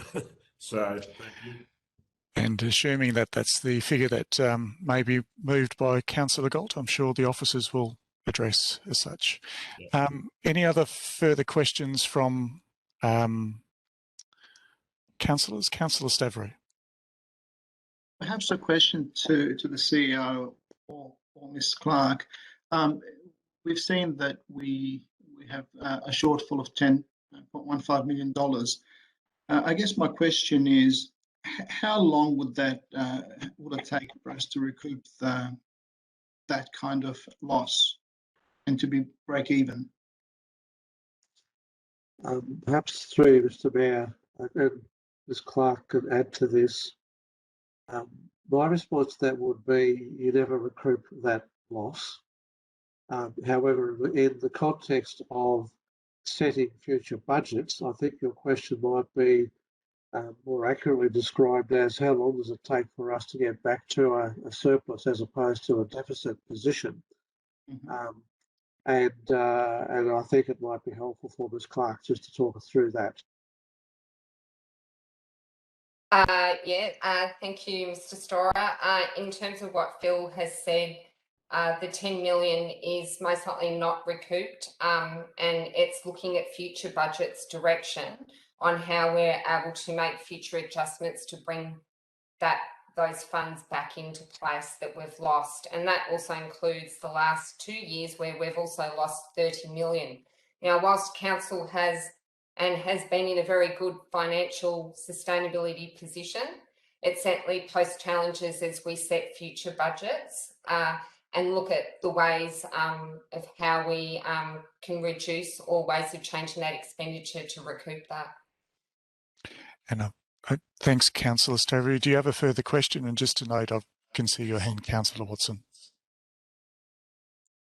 Councillor Stavrou, any further questions? No, thank you, Mayor. Thank you. Councillor Watson? Thank you, Mayor. I think this question might have already been answered, but I'll ask it again and just for confirmation. So we've heard that we've lost just under $10.5 million this year. What's the total that we've lost due to lockdown over these last 2 years? What was it, that 30 million figure that you said, or was it something else? Yes, thanks, Councillor Watson. The last, as you'll note in the annual financial statements, which were part of the annual report, Council lost over the 2019, 20 and 21 financial years nearly 30 million. This 10 million is in addition to that, so we currently stand at nearly 40 million. Thank you very much. Thank you, Councillor Watson. Are there any further questions from councillors of officers? There appears to be none. Councillor Gott, you foreshadowed a motion. Thank you, Mayor. I'd like to move that we adopt the officer's recommendation. Thank you. Thank you, Councillor Galt. I'm in search of a seconder. Councillor Park, thank you. To assist Councillor Galt, is there any opposition on this item? There appears to be a little bit of opposition. Councillor Galt, do you wish to speak to your motion? I do, thank you, Mayor. I'd first like to take the opportunity of complimenting the officers. This was obviously a complex job put together in a fairly difficult situation, and we've had some of the major negatives we're trying to address. Also, some positives that came out of under expenditures, etc., etc. I congratulate the effort that's been put into having a relook at our priorities and adjusting those accordingly, and recognising some of the delayed expenditures and how those can help us. But I particularly, as you'd expect, like to compliment the officers for finding a way of including the extra 600,000. This brings it up to 1 million, which in fact aligns it almost exactly with what's been spent on this program over the last 4 financial years. Clearly, given the move towards doing more for environment, I'd like to see a lot more being spent. But in all honesty, in looking through the implementation plan, the officers have set out very, very clearly what they want to achieve in the implementation plan. And most of the things that I think we all hope to see there, chasing the 98% of emissions from our community, are starting to appear at $1 million. Going to the 1.4 didn't get us a lot more than that. So that is one reason why I'd like to see more, but I'm not going to push any further for it. And also, I think it's probably imprudent at a time when we're trying to offset some of the losses from COVID. So, but I would like to just finally finish off with Ms. Clark's earlier comments to us that with all the work they've done and all they've put forward, we still find ourselves in a sound financial position. So I commend this recommendation tonight. Thank you. Thank you, Councillor Galt. Do any other councillors wish to speak on this item? Councillor Sinfield. Councillor Watson and Councillor Biggar. And Councillor Franco. Yeah, thank you, Mayor. In introducing this report and earlier in this evening, we have heard that we are in a deficit for the first time. And the question of clarification I asked of officers this evening articulates that we have lost $40 million and that will not be recouped. I am opposed to spending more money on the climate action plan when we are currently in a state of emergency and we have a pandemic that is currently across this state and across the whole globe.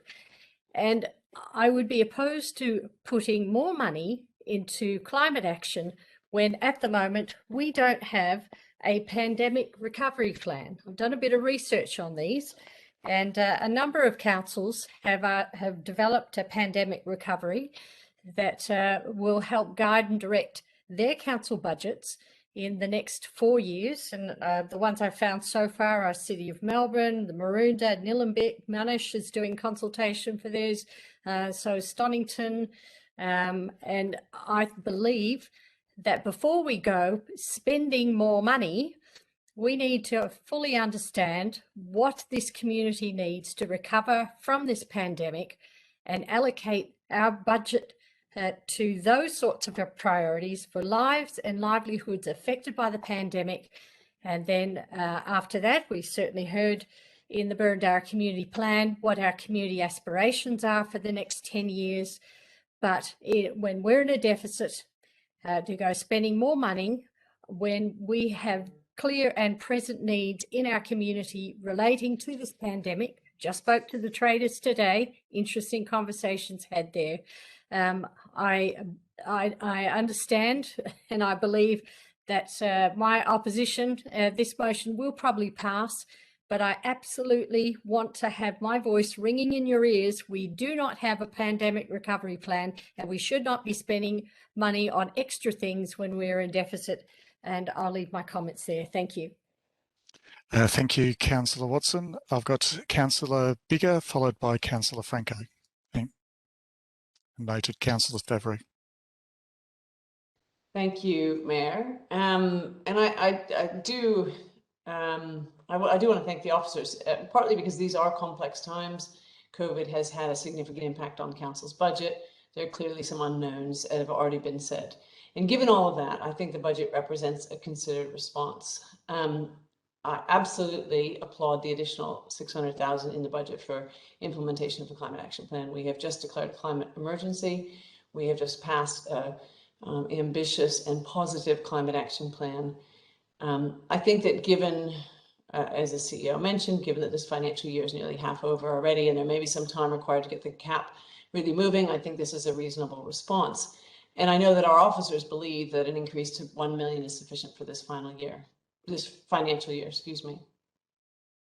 But having said all of that, climate change remains the single greatest challenge of our time, and it needs resources devoted to the necessary decrease in emissions from both council and the community. I think our community has spoken very clearly through the Burundara Community Plan, refresh, through surveys, engagement workshops. They said that the environment and becoming more environmentally sustainable are critically important, are the things they want us to focus on. We're an educated community and educated council, and we know that the changing climate is here already. We see it around us. Thankfully, we're seeing significant actions and commitments on a global scale, and I think that we have to respond. Which says to me that while this is a good increase over the initial budget, I think we'll need to take a really serious look for our next budget to ensure that we have adequate funding to achieve our commitments in the Climate Action Plan. So I certainly encourage my councillors to support the officer's recommendation on the budget. And thank you, Mayor. Thank you, Councillor Biggar. I've got Councillor Franco, followed by Councillor Stavrou. Councillor Park, noted. Thank you. I recognise all the challenges that are before us as a council in developing a budget, but I think we do have to take into account the points that have been made in the deputation by Maggie Wang and Wayne Perkins. I think it's 0.15% of our budget allocated to the Climate Action Plan. And this on a day where, in an item further down in the report, we're about to, award an $18.6 million contract, potentially, or consider a contract. It's not determined. That relates to our Customer First project. Customer service is absolutely critical and important, and it requires funding and strategic consideration. But the imbalance between our Customer First project and our funding on climate and environmental matters is stark and clear, and it's visible to all of us. I think the move from, we've got an officer's recommendation for an additional 600,000 where we had asked for an additional $1 million, and it's only 400,000 more. It's not going to make any significant dent in our financial resources, and we can find that if we want to, if we apply ourselves. But look, I recognise that there's probably not, well, I'm not going to seek an amendment to that. I'm tempted to seek an amendment to test that, but look, I recognise that there's not the support there potentially from colleagues, but I just want us to recognise going forward the importance of some of the issues that we're dealing with, and looking at the budget holistically and what's before us. And I don't think we're doing as sufficient in the area, although we've come off and really turning a new leaf, and we've declared the climate emergency, we've adopted the climate action plan. There's a lot more we can and need to do, and I'd like to see us act in that space. I'll leave it there. Thank you. Thank you, Councillor Franco. I've got Councillor Stavrou followed by Councillor Park, and I believe Councillor Hollingsworth's also indicated to speak, and Councillor Addis. Thank you. Councillor Stavrou. Thank you, Mr. Mayor, through you. Look, from the outset, I'm inclined to support the officer's recommendation, but I'd like to say a few words. I think it's not prudent to bring about and talk about other projects that are knowingly critical to the organisation going forward, and sort of putting them up as if, a big expenditure and core systems can be fungible with another expenditure. I think the key thing we should think and consider is this, that the officers have found a way to recommend $600,000 at a time where our budget has been severely stressed. And I take a lot of heart in that, because it is through the previous good work on previous long-term financial plans that the organisation was able to address the very unexpected and heavy waters of COVID. Totally unexpected, but the budget was there in a state of robust health to be able to cope with that. If we don't have our budget in robust health, we cannot address emergencies, and that's the other side of prudent and holistic management. Being able to be there when an emergency strikes, and none of us know when that's going to occur. I'm also comfortable with the $600,000 because it does appear to be an appropriate quantum from what we're trying to do, and it looks forward in our budget, in our future budgetary and financial long-term plans, to be an appropriate recommendation. So in summary, I think that we ought to be very careful, because a non-healthy budget can lead us to very, very precarious waters. We will be unable to deliver the services that our community expects. I'll leave it at that, Mr. Mayor. Thank you, Councillor Stavrou. I've got Councillor Park, followed by Councillor Hollingsworth and Councillor Addis. Thank you, Mayor. I'll start by agreeing with Councillor Stavrou. I think, and Councillor Addis and I are just about to clock up 9 years on this council, and much of the financial ability to respond to things that you just can't begin to foresee is a consequence of the work done by the previous council and the one before that. And that ought never be forgotten. And Councillor Watson raised the very valid concerns about how we address the lost revenue. $40 million is extremely significant in the scheme of the resources available to this council in any 4-year term.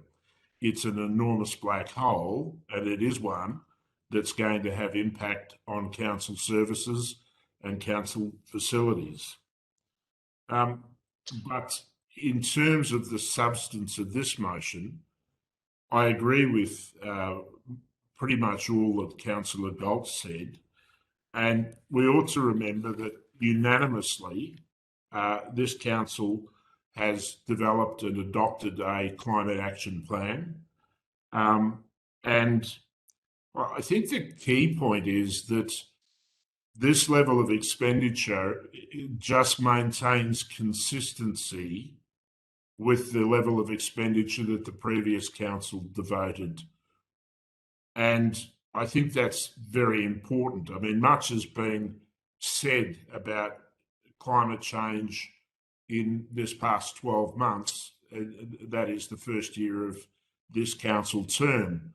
But we should never lose sight of the fact that the previous council was very much alive to this issue and perhaps didn't engage in the degree of publicity or chest beating that it could have. But it was busy actually making a difference. And we did make a difference, and we allocated significant resources. So I have a degree of comfort that we're actually really maintaining the status quo by adopting this recommendation. So it's on that basis, but I do certainly acknowledge the concerns raised by Councillor Watson, and she and I spent some 2.5 hours today meeting with traders and hearing their concerns. And there's a lot of hurt out there in the business community. There's a lot of businesses at wit's end in our city, and we heard from some of them, but of course that problem stretches right across the city, not just in the northern part. So there are going to be calls for further action, and we're going to have to be resourceful as a council in making sure that the funds available to us are deployed in the best possible way to achieve all of the demands put upon us as a local government. Thank you, Chair. Thank you. Thank you, Councillor Park. Councillor Hollingsworth, followed by Councillor Addis. Thank you, Mr. Mayor. Look, I largely agree with all of Councillor Park's comments and just wanted to add a little bit more. We're just coming out of lockdown 6. So as we know in Victoria and particularly in metropolitan Melbourne, we've endured more than the most. And I believe that through sound financial management, obviously accredited to an amazing team working under the leadership of our CEO, Burundara Council have navigated it as well as any council could. But in saying that, there is grounds to be conservative, and I think we would all like to have more funds available to invest into the budget, to invest in projects and initiatives. But I accept that the $6,000 proposed to go into climate action is a fair and balanced and well-considered amount of money that should not impact or compromise other commitments that we have made in the budget. And I accept that we have a whole of community approach that we have committed to honour, and I respect that. I look at the sustainability issues when we're not just talking about an extra $600,000 to this budget to go towards climate action initiatives. Everything we do within Burundara is under the lens of sustainability. Every building that is renewed or commissioned to be rebuilt, infrastructure, solar lighting, everything is under the lens of sustainability. Our biodiversity areas, our parklands, our tree management plan. There is so much more that we invest into sustainability. So it's not just under the lens of climate action, it's under the lens of everything that we're doing.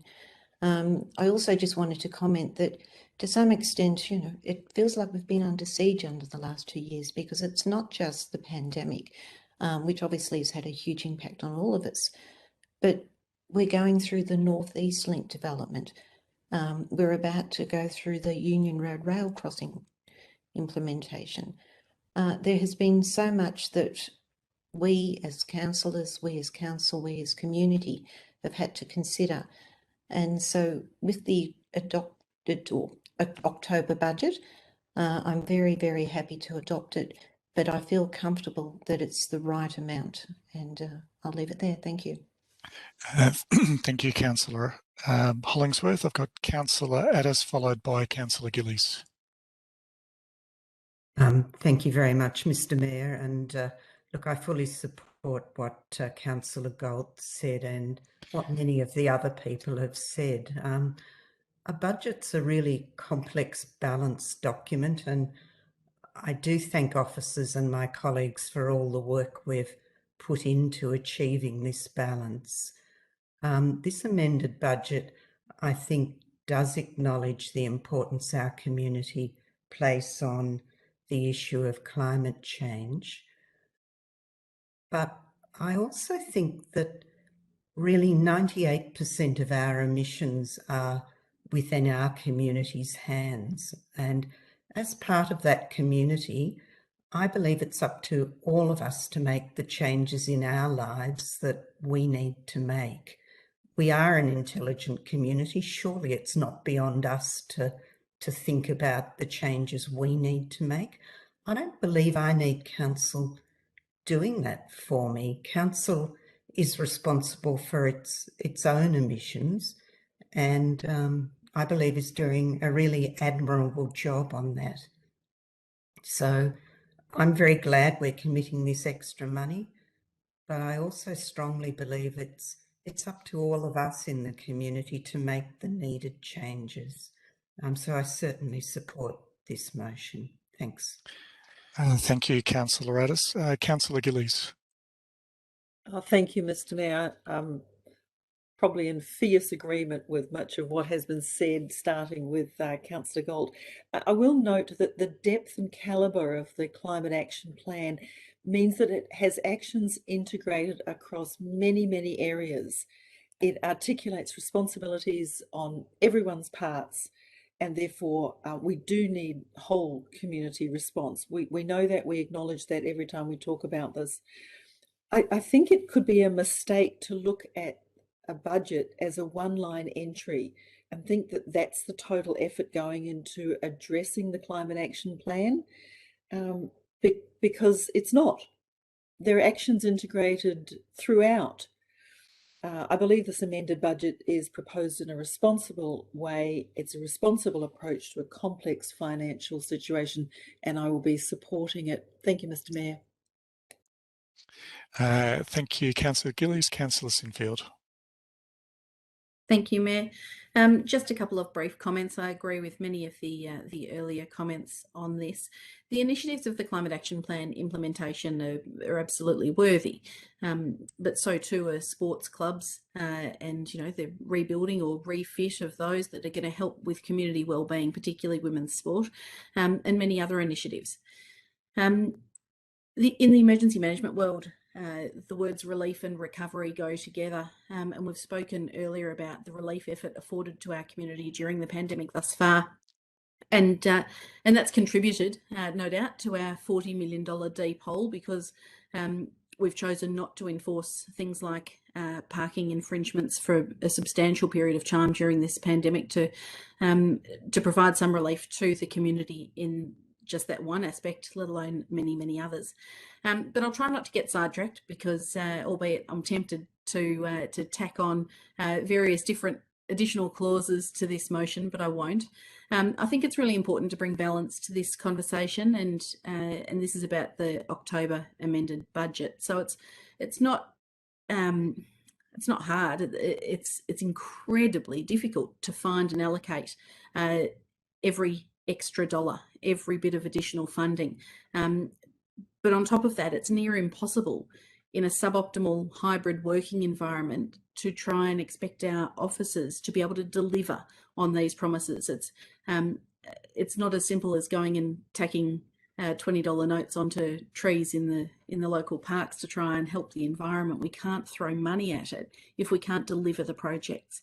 So I think what the officer's recommendation seeks to achieve is the right balance tonight in ensuring that we actually can deliver on these objectives. So I'd like to acknowledge the CEO's efforts and that of staff in bringing this to us, but also, as Councillor Park mentioned, the efforts of councils before us who have thankfully put us in a very healthy position to be able to fund our response to this pandemic. So I'm happy to support the officer's recommendation tonight. Thanks. Thank you, Councillor Sinfield, and I too also support the officer's recommendation. My words are reiterated for all of those that have spoken before. This is about a budget that actually strikes a very difficult balance between the needs of our community on many, many fronts. So I certainly support Councillor Galt's motion. I'll return back to the mover, Councillor Galt, just to round out debate. Thank you, Mayor. Look, there's been a number of other things raised tonight that we could clearly spend budget monies on. But surely we live in a democracy, and earlier tonight we discussed the Boroondara Community Plan, and we've spent months and months devolving that and working it up with up to 5,000 residents from our community. And at the end of the day, the very cheering result is when we asked them where your priorities for spending would lie, number one was to improve our environment. Also earlier tonight, we had two presenters on about the percentage of our budget we should be spending on environment. And we've had lots of texts and emails about that, but I've got to say, I don't know the answer to that. I don't think we know the answer to that. And what we're being guided by is a very good implementation plan put together by officers, which shows us clearly what we can do to achieve and all the things we're trying to achieve. So that's why I'm supporting this. I'd also like to mention the discussion about loss and deficit, etc., etc. They're certainly emotive words, but they're not something the police are going to, with all due respect, Councillor Sinfield, pop through the door tonight and clap us in arms. We are a well-off and well-managed business, if I can term us that way. We have over 200 million a year coming in. Looking at our forward projections, at the end of this year, we will have $1 million in cash reserves. And I can't help pointing out that our net assets rose by an additional 445 million throughout the recent period. I know they're non-current assets. We are a very strong business.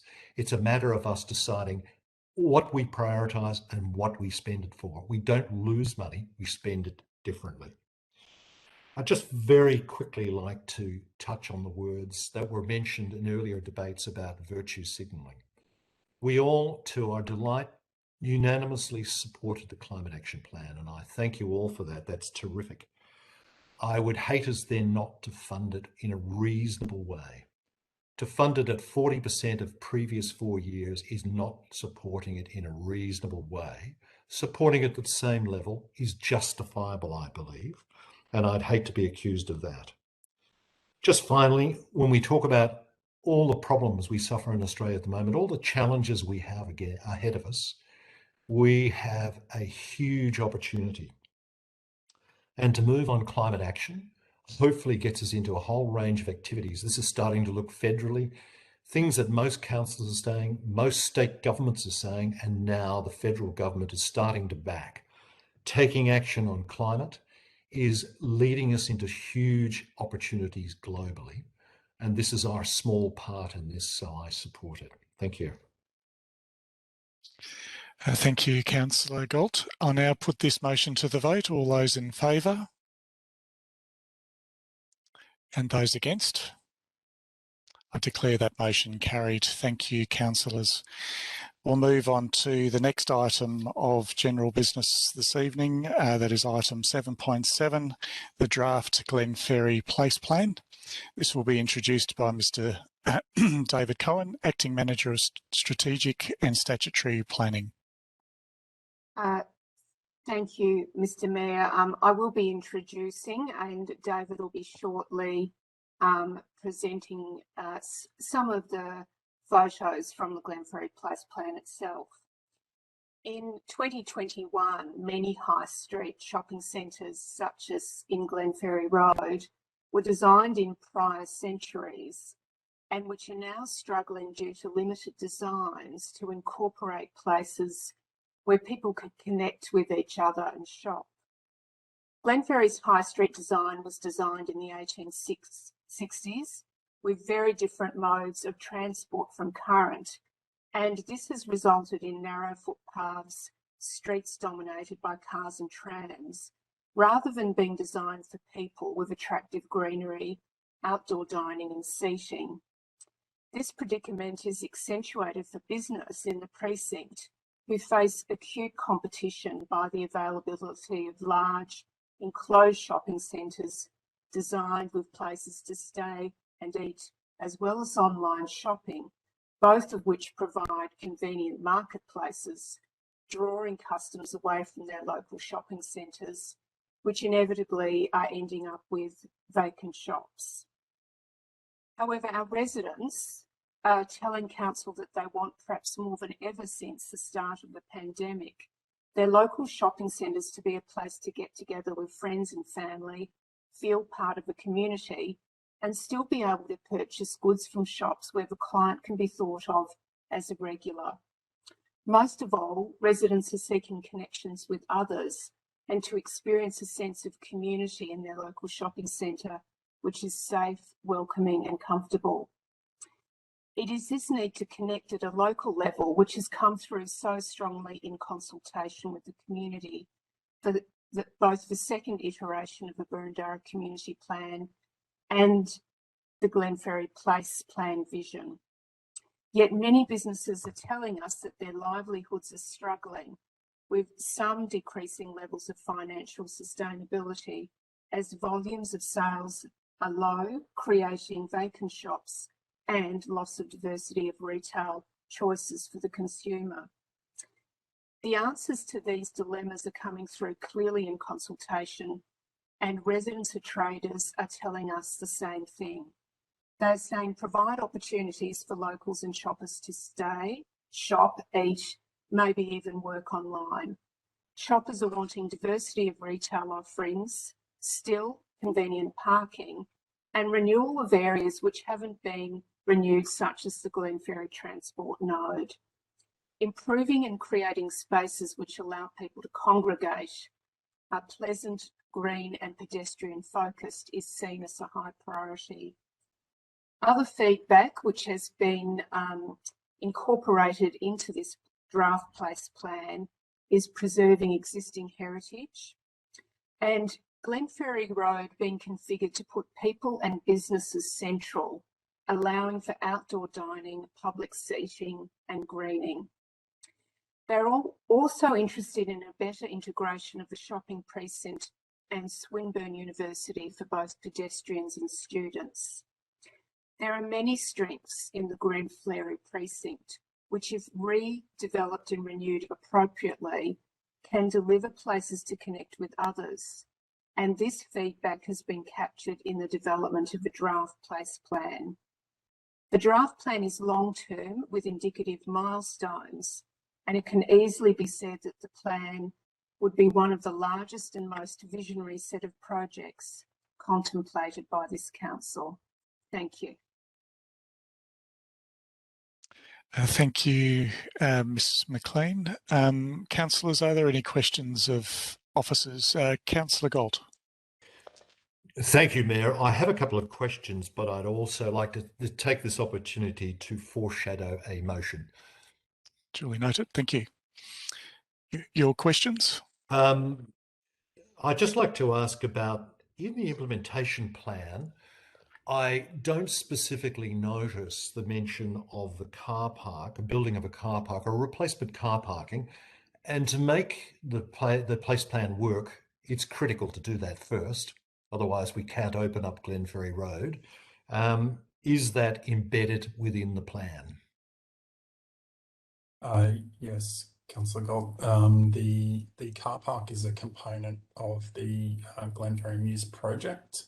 And it's the short-term component of that. And then there's other longer-term components of that project. But in the final version, following consultation, we can be more specific with the implementation plan. Thank you. My second question was in sports and recreation. I'd be very keen to get rid of the what remains of the Ferguson stand. I think we pick up green space at very little cost, which would be fantastic. That, I presume, is still buried within the plan. Yes, that's shown in the sport and recreation, or the concepts plan for that part of the plan shows the Ferguson stand being replaced by green space, recreational facilities, and extended community gardens. Thank you. Thank you, Councillor Galt. Are there any other questions, Councillor Stavrou? Thank you, Mayor. I'm interested in the innovation part of the plan, and just Councillor Stavrou, you're just a little bit faint. If you could speak nice and loud, thank you. I will try. Thank you. Is that better? Thank you. That's much better. Thank you. Appreciate it. So the innovation part of the plan really interests me greatly, and particularly since we've spoken just recently about climate change and how innovation is going to be a critical aspect. I was wondering, are there any initiatives that have been discussed with, particularly given that we have a university in our midst, not every municipality is lucky enough to have that. Have there been any discussions of some of the forward planning and whether the university will be aligned with that and some of the ideas that have been brought forward? Yes, through you, Mayor. Councillor Stavrou, we've had a fair number of meetings with the university and the university campus planning team in regard to a few of those projects. They're particularly interested in the renewal of the laneways around that station, and as they have a direct interface with that space, and they're quite interested in partnering with council on the delivery of those improvements. And in terms of the innovation side, we've been working with them over the last year to install some pedestrian counting sensors, so we can monitor the number of people visiting our shopping centres. Does that answer your question, Councillor Stavrou? As a small follow-up, I was more thinking whether there is any ideas about innovative uses of space, particularly as we've heard that some of the shops have been closing, and what a great way it would be for innovation hubs and some great ideas to work, concurrently with the universities. I guess projections of what they see their research efforts and innovation coming into fruition, and perhaps taking up those spaces. That's where the innovation aspect was more coming from. I can respond. Yep, if you can. And Mr. Cohen, if you could also just speak a little bit louder as well. You're a little bit faint too. Apologies. Okay, thanks. Through you, Mayor. Yes, we've spoken with the university. They're quite interested in attracting innovation employers to the campus area. So there's some holdings around the university that council owns that they might be interested in partnering with. They also own land or properties just adjoining the station, and they're converting one of those properties into a study hub at the moment. So there's a few opportunities that they're exploring there. Thanks, Councillor Stavrou. Councillor Hollingsworth. Thank you, Mr. Mayor. Sorry, I noticed Councillor Sinfield as well. Sinfield, I see that too. Thank you. Thank you. Mr. Conan, thank you for answering questions, and with some follow-ups along the line of what Councillor Stavrou was just asking. Is Council also talking to VicTrack? Because my understanding is they would be owners of sections of land as well. And it'd be wonderful if they were also interested in supporting and to some extent partnering some of the ideas that's put forward, and also picking up on Councillor Stavrou's comment about innovation opportunities. So are you able to elaborate if Metro or VicTrack are also involved? Yes, we've had a number of meetings with Metro, more so than VicTrack. Metro is the operator of the land and the station. And so we've met with them on the design of the laneways that are previously discussed, and they have in principle support of those general designs. We've also met with the Department of Transport more broadly and the different elements of that department on the proposed streetscape designs as well, and the tram stop upgrades, and they're generally supportive of those designs as well. Good, thank you. Thank you, Councillor Hollingsworth. Apologies, Councillor Sinfield. I'll come back to you. That's all right, no worries at all. I've got two questions, if I may. I'm wondering whether officers have any insight as to whether the balance or the composition of offerings in the Glenferrie Road precinct are likely to change, as to whether the balance, I suppose, between retail and food retail or hospitality is likely to change into the future.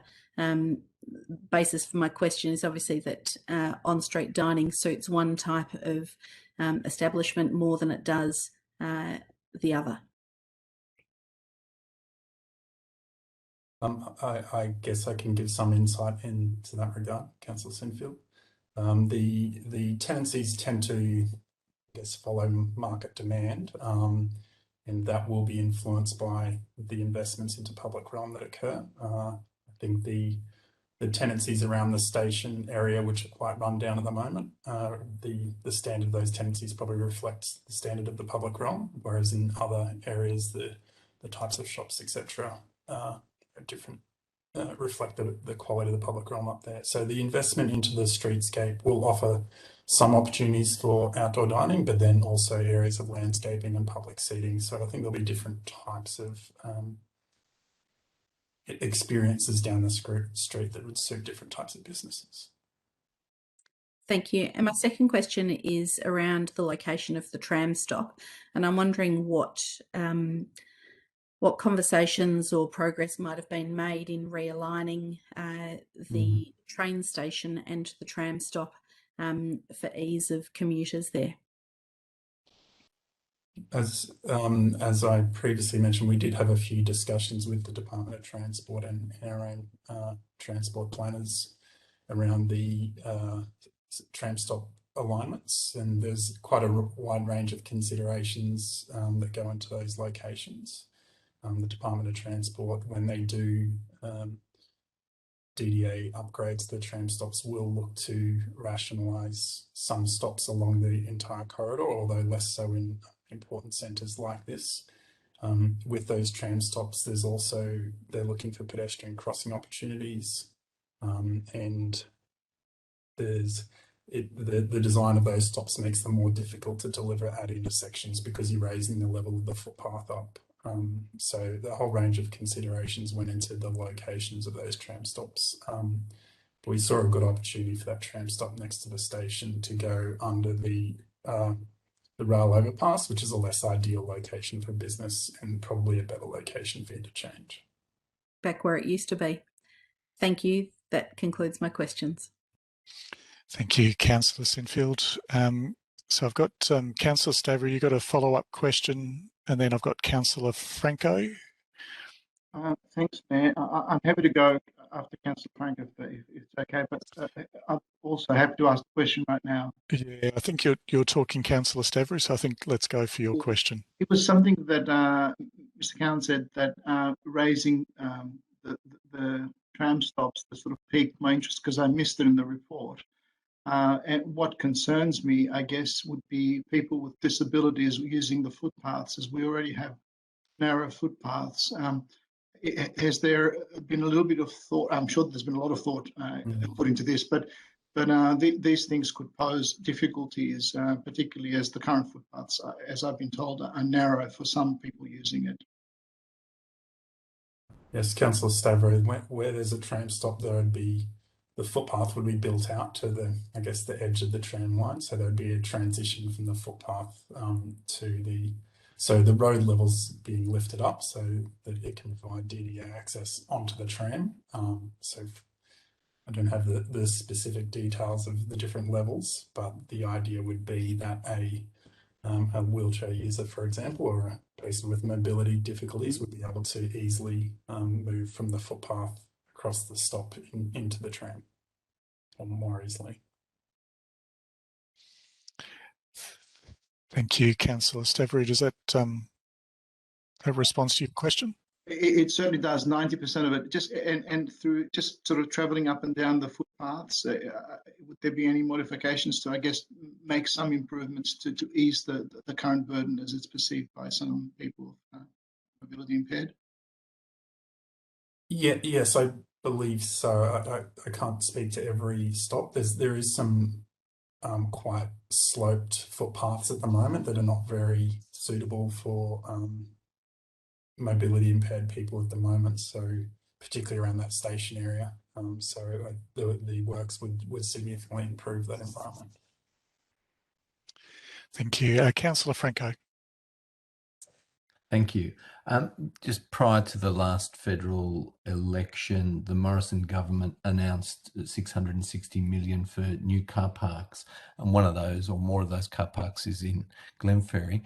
On our, and I presume that, so our planning here is a way of engaging with the community in relation to where that car parking expenditure will be used. Is that correct? Yes, Councillor Franco, that is I guess a project that has come forward to council, and as in doing this plan, we're looking at how we can, I guess, work with that project to benefit the community the most and benefit the traders the most. So it looks at how that project would fit in with the broader centre into the future in a positive way. Do you know how much? My colleague, Daniel Freya might want to provide some more information on your first question around consultation with the community on the commuter car parks.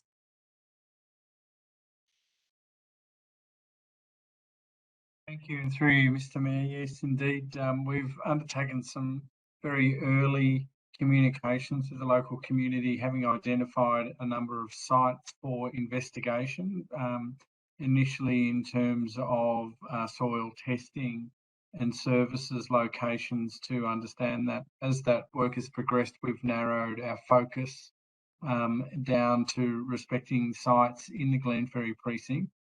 A more detailed community consultation for that will need to be undertaken for those projects quite specifically across the city. We have 3 sites that we're investigating these projects for across the city. They will be subject to a council resolution as well, prior to going to community consultation in the detail of those sites as well. So there is a plan that is being developed across that the sites with specifics of each of the sites and the commuter car parking projects. Thank you. And look, I appreciate that additional information. I, in fact, was about to ask, I'll continue asking the question. On Boroondara account, our website, we identify the 3 sites as Glenferrie Oval, proposed underground car park, Lydiard Street, and Wakefield Street. Are those 3 sites identified in the Glenferrie plan, or just one? Just for consistency. The specific sites aren't identified, but the plan does note that there's investigations still occurring into multiple sites. Okay. And so the multiple sites, not that we'll have 3 car parks that they're set, but potentially one of those 3, perhaps. Is that a correct interpretation? Obviously subject to council deciding to go in a particular direction, but is that the intent? Yes, and to add to it, how much money are we talking about from the federal government for this? Does anyone have those figures? I might defer that to Mr. Freya. Mr. Freya, thank you. From memory, the allocation to Glenferrie is $15 million or $18 million. I'm sorry, but I can confirm that in writing, but I believe it's $15 million.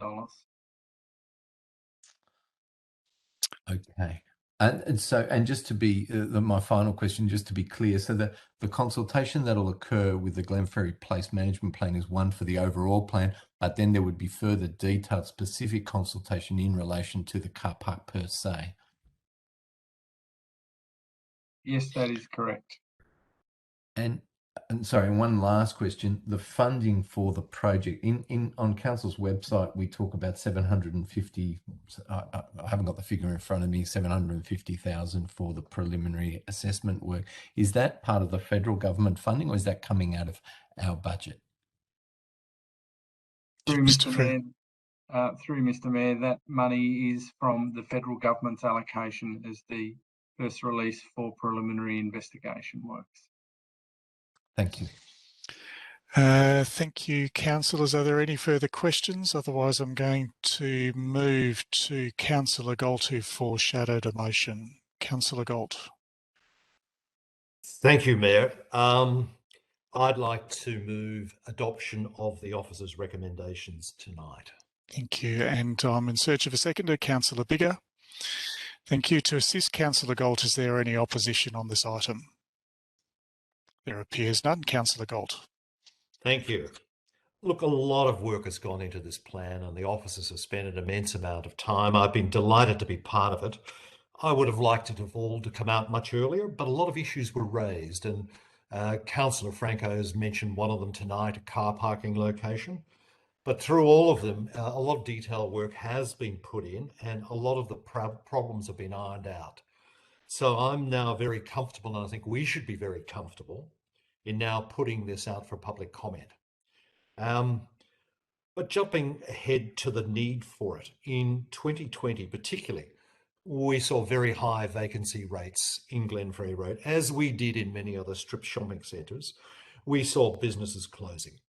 And there has been, much as the result of COVID, but even before that, there was a need for revitalisation for shopping centres. But what's now happened is an opportunity. With more of us working from home, we're relying on local businesses, we're relying on local services more. I think we have a great opportunity to revitalise our shopping centres more than we had prior to the pandemic. I think what this plan does to a large degree is to start the process towards doing that, and I support it greatly. But I also see some innovation I hadn't predicted when starting to look at that, such as opening up the laneways to the eastern side of Glenferrie Road, which as we grow will offer fantastic new retail opportunities, etc., and business opportunities. I still have I think a few of us still have questions about moving the library to the cultural quarter, but I'm no doubt that will be debated as we go forward. And I've been advised a number of times there is no wins with a car park, but I do see that there's some very strong reasoning behind it. We cannot proceed without finding additional car parking spaces somewhere. And I think some of the stuff that's put forward in this report actually gives us some solutions in that. And it's not only replacing lost spaces, but I think there is a long-term need for long-term parking, with a lot of traders having to leave their businesses every couple of hours and go and move the car to a number spot. We have had a need for a long time for long-term spaces. So let's get this out for public comment. I think the time is right. The report is well enough developed. And I, for one, and I think the rest of us must do as well, look forward to that feedback. So I commend the motion. Thank you, Councillor Galt. I don't see any other hands up, so I'll put the motion to the vote. All those in favour? Thank you, councillors. I declare that carried unanimously. Excuse me for a second. Now, Councillor Sinfield, were you foreshadowing a short adjournment? Yes, Mayor, I did think that perhaps a short 5-minute adjournment might be appropriate at some stage. I'm not sure how much feedback you've had on the next agenda item as to how long it's likely to be. Not sure, but anything's possible, Councillor Sinfield. So if you're seeking a short adjournment for 5 minutes, I'm in search of a seconder to that. And there are plenty of seconders there, so I'll put that to the vote. All those in favour? So that's Councillor Biggar as the seconder. and Councillor Sinfield as the mover. All those in favour? Again, sorry. I declare that carried unanimously. Thank you, councillors. Just take a 5-minute adjournment.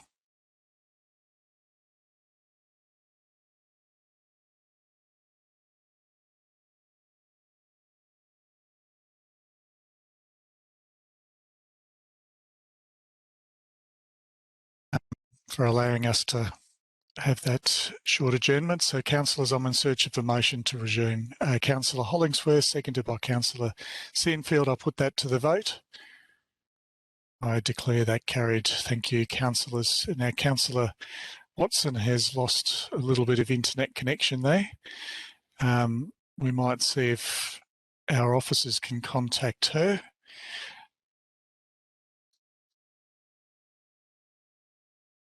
You can see Councillor Watson. I can see you all there. Can you hear me? I can. I just can't see you, Councillor. There you go. Now you've appeared. Fantastic. That's okay. All good. You're there. All good. So we'll move on to our next item of business, which is item 7.8, contract 2020-215 core systems. This will be introduced by Mans Bassey, Acting Director of Customer and Transformation. Thank you. Thank you, and through you, Mr. Mayor.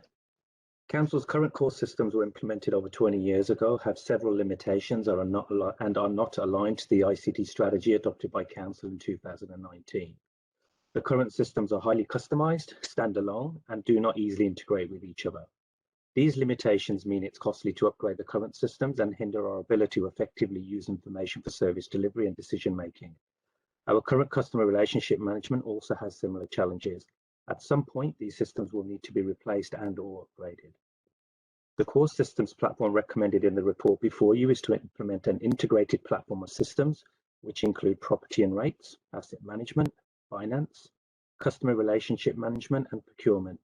This request for tender is also the 5th and final tender as defined in the detailed program plan as part of the Customer First program. The core systems platform will be implemented utilizing modern architecture patterns and practices which ensure scalability, interoperability, and the security of information. It will also make it easier for Council to integrate additional platforms which enable self-service and access to information at a time and channel that is convenient for our community.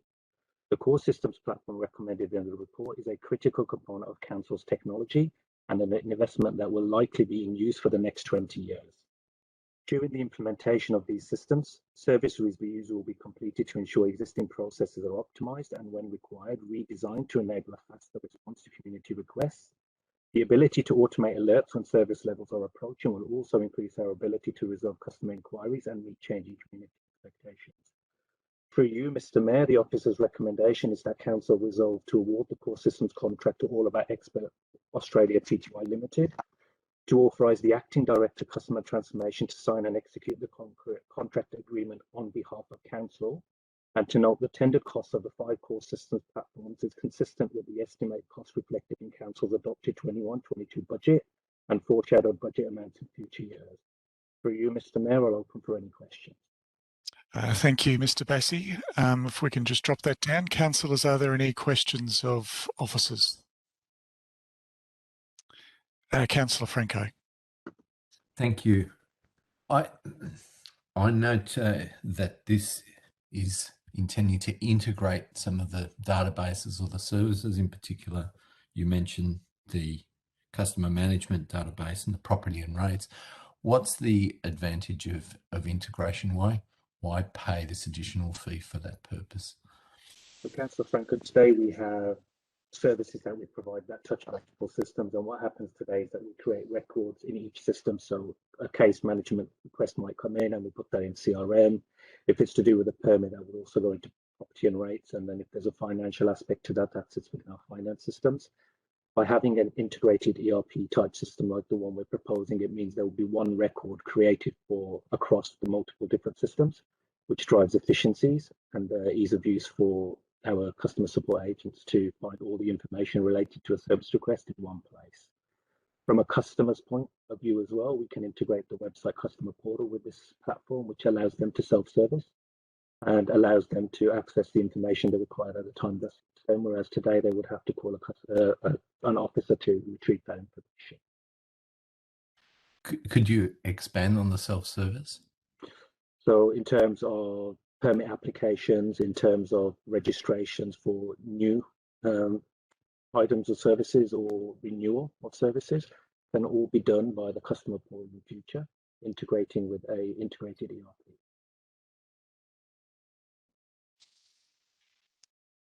Thanks, Councillor Franco. Any further questions? Councillor Stavrou. Thanks, Mr. Mayor, through you. Thanks for your presentation, Mr. Lassie.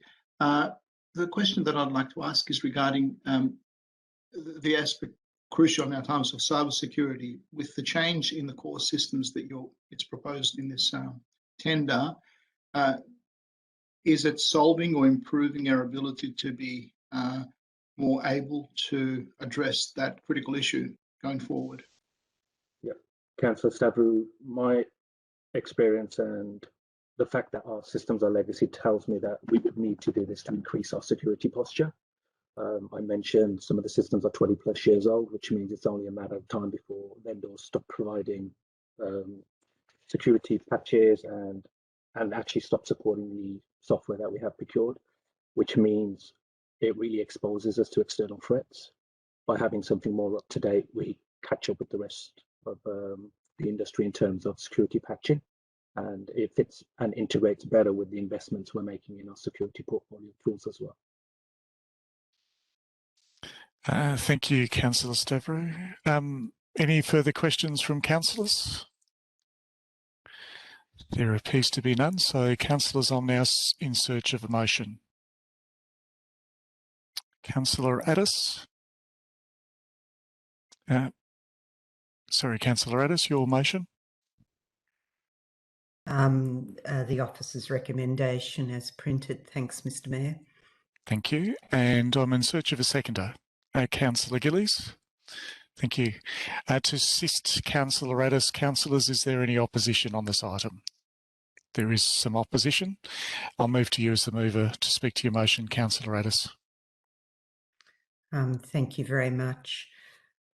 I think this is a really important part of how we do business with our community, and it's probably remarkable that we've managed to perhaps limp along on bits of the system that are 20 years old. So given how quickly technology changes, it would seem incredibly important that we do update to a more suitable system.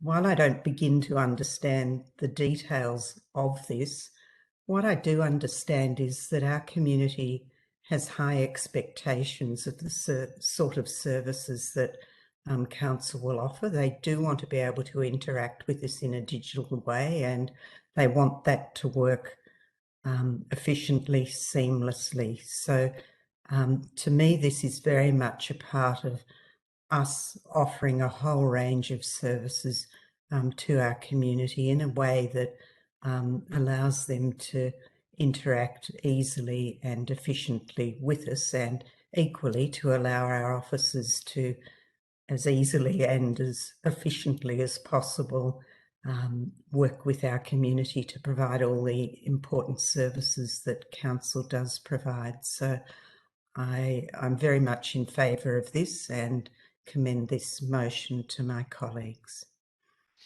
Thank you, Councillor Addis. Do any other councillors wish to speak on this item?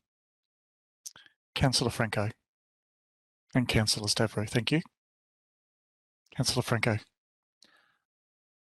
Thank you. I think it's very important to move forward in respect of customer service and looking to the opportunities that digital opportunities provide. And I think opportunities and avenues for self-directing customers being able to manage their affairs are a good step forward. But I'm broadly concerned about the speed, scale and size of the Customer First project, the pace that we're moving and the relative priorities of this versus other areas of expenditure. Not to say that move, and please don't interpret that as saying that directions in terms of improving customer service are not important. I do think they are, but I find it difficult to engage, to accept the scale and speed of what we're doing and some of the parameters. And I don't, as someone who's managed customer service before in a local government environment for years and looked at different aspects, certainly at a different time, and a couple of decades can change the opportunities and scale of issues that are involved. But I don't see integration as something as critical, and I think sometimes separate databases for separate purposes can be a more effective and efficient way. Off-the-shelf tools for certain products can be a more effective way of dealing with things. So, look, it's my view. I appreciate I'm in a minority position on this, but I will leave it there. Thank you. Thank you, Councillor Franco. I've got Councillor Stavrou followed by Councillor Watson. Thanks, Mayor. I'll take your direction on this. Perhaps I would have liked to have asked some questions regarding some of the confidential items. Have they been proposed to do this later, or is there? No, Councillor Stavrou, we're in debate. For us to do that, we would need to actually adjourn and then go into confidential. I would like to ask a few questions on the team. Okay, so councillors, Councillor Stavrou, bear with me 1 second.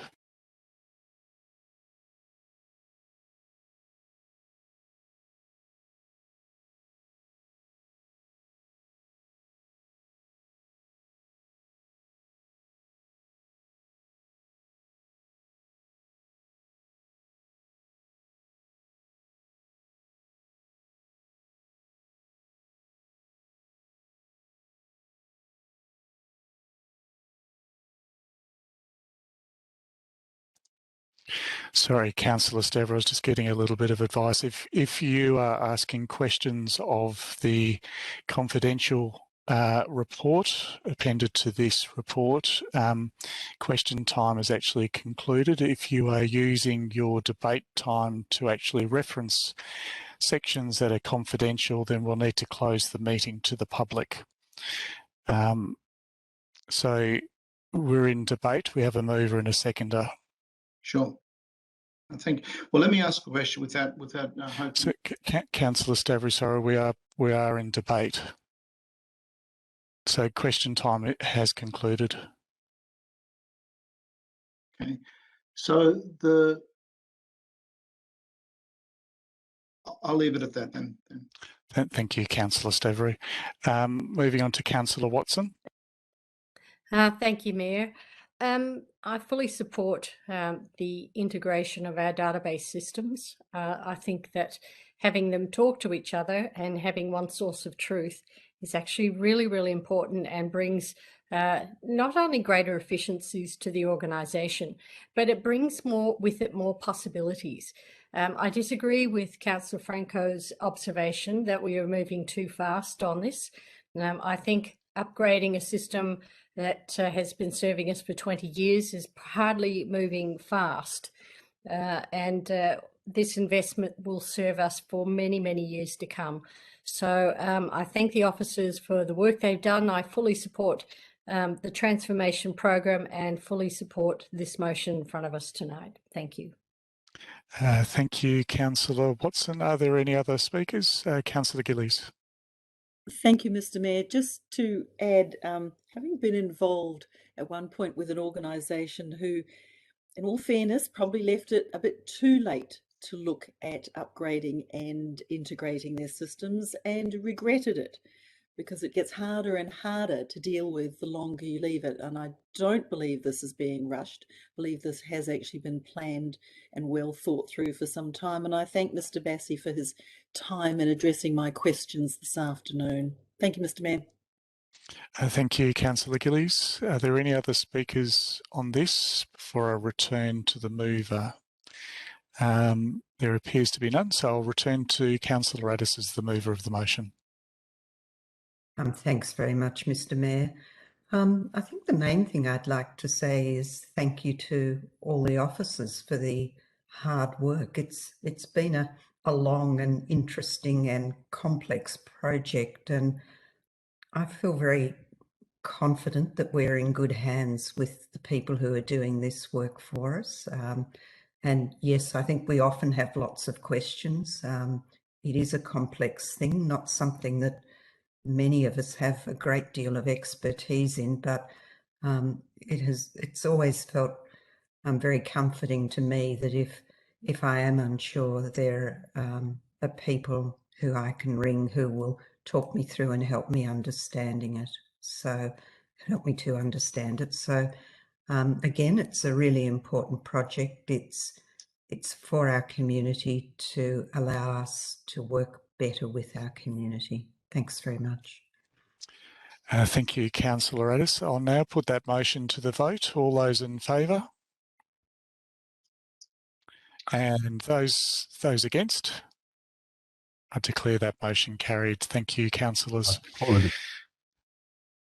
Sorry, Councillor Franco, I missed that. Division? Yes. A division's been called, so councillors, I'll need to ask for that motion to be put again. So all those in favour, and if you can keep your hands up and I'll call your names out. 4 is Councillor Hollingsworth, Councillor Watson, Councillor Park, Councillor Sinfield, Councillor Addis, Councillor Gillies, Councillor Stavrou, Councillor Biggar, Councillor Galt, and myself, Councillor Thompson, and those against. That's Councillor Franco. I declare that motion carried. Thank you, councillors. We'll move on to our next item of business this evening, which is general business. And I believe, Councillor Sinfield, you have an item of general business this evening. Yes, thank you. I do have an item of general business, and that is in relation to a register of confidentiality agreements. And I think, Councillor Sinfield, you have a motion you are foreshadowing. Yes, I do. Thank you. Officers have assisted me with putting something together, and I have managed to, I think, speak to almost all of you during the day today and circulated it ahead of time. So that is my motion. If I have a seconder, then I might speak to it. Thank you. Thank you. So the motion is up on the screen for our gallery, and we might ask for that to drop down. We can see, and I think I've got a seconder in Councillor Watson. Thank you. To assist Councillor Sinfield, is there any opposition? There appears none. Councillor Sinfield, you have the floor. Thank you, Mayor. Earlier this year, I raised an opportunity for greater transparency, and I seek to establish a register of confidentiality agreements and/or deeds which have been sought or entered into by the City of Boroondara, primarily, but not limited to deeds with either the state or federal government or a state or federal agency. And a register has now been developed containing the high-level details of each confidentiality agreement or deed entered into by Council. And the register does not include funding agreements, which include the general commercial in confidence type clauses. So this is consistent with the Council Plan objective from the Council Plan 17 to 21, Strategy 7.2, which states that we ensure a transparent decision-making process through open governance processes, as well as Strategic Objective 7 of the Boroondara Community Plan 17 to 27, which says to ensure that ethical, financial and socially responsible decision-making reflect community needs and are based on principles of accountability, transparency, responsiveness and consultation. So I don't propose to speak to this in any great detail. As I said, we've discussed this previously, and I think it's a good step forward and something that can be either increased in its scope or decreased in its scope once we have a look at how it plays out for the next 6 or 12 months. With some guidance from the CEO. But from the public's, for the public's information, it's been prompted by a number of state and federal projects occurring in and affecting Boroondara. So I thank the CEO and the governance team who have now established a new central register of confidentiality agreements, which have been entered into or sought. I think that's an important differentiation there. It's not just agreements that we have signed and entered into. agreements that have also been rejected or declined, but sought from the City of Boroondara. And that will now feed into the established QPR quarterly reporting process for us. So to formalise that and put it on public record, I seek your support for this motion tonight. Thank you. Thank you, Councillor Sinfield, and I didn't see that there was any opposition unless councillors want to flag opposition. Otherwise, I'll put the motion to the vote. There appears to be no... Oh, sorry. Yeah, okay, I'll put the motion to the vote. All those in favour? I declare that carried unanimously. Thank you, councillors. Councillors, are there any other items of general business this evening? Councillor Watson. Thank you, Mayor. During the course of this evening, across a number of motions that we've debated, I've raised the issue of a pandemic recovery plan. I've got picture one of here from the City of Melbourne, and I'd like to flag that as perhaps a piece of strategy work that councillors might like to discuss and consider in a less formal setting at a council briefing discussion, but I do raise that as an item of concern, and I like to have a discussion with fellow councillors about that. Thank you, Councillor Watson. That's duly noted. Any other items of general business this evening? There appears to be none. Thank you, councillors. So we move on to urgent business. Are there any items of urgent business this evening? There are no items of urgent business. So we'll move on to item 10, confidential business. We've got two items, 10.1, contract 2020, variation number 2, Boroondara Leisure and Aquatic Centre, and 10.2, Union Road level crossing removal decking. We do need to close the meeting to the public to deliberate on these two items. So councillors, I'm in search of a colleague moving the following motion. The motion is one, that in accordance with section 66(1) and 66(2)(a) of the Local Government Act 2020, the meeting be closed to the members of the public for the consideration of the agenda items 10.1, Contract 2021, variation number 2, Boroondara Leisure and Aquatic Facilities, and 10.2, Union Road level crossing removal decking. And 2, the agenda items are confidential information for the purposes of section 3-1 of the Local Government Act 2020, because both items are private commercial information, being information provided by a business, commercial or financial undertaking that relates to trade secrets, or if released, would unreasonably expose the business, commercial or financial undertaking to disadvantage in accordance with section 3(1)(g). Councillors, I'm in search of that motion. I think Councillor Hollingsworth just got your hand up, and seconded by Councillor Galt. I now move that motion. All those in favour? I declare that carried unanimously. Thank you, councillors.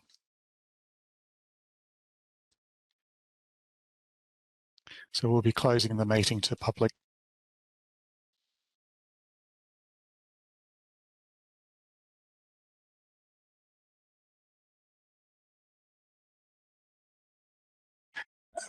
Thank you for your patience, everyone. Councillors, I'm in search of a motion to reopen the council meeting to the public. Councillor Sinfield, seconded by Councillor Biggar.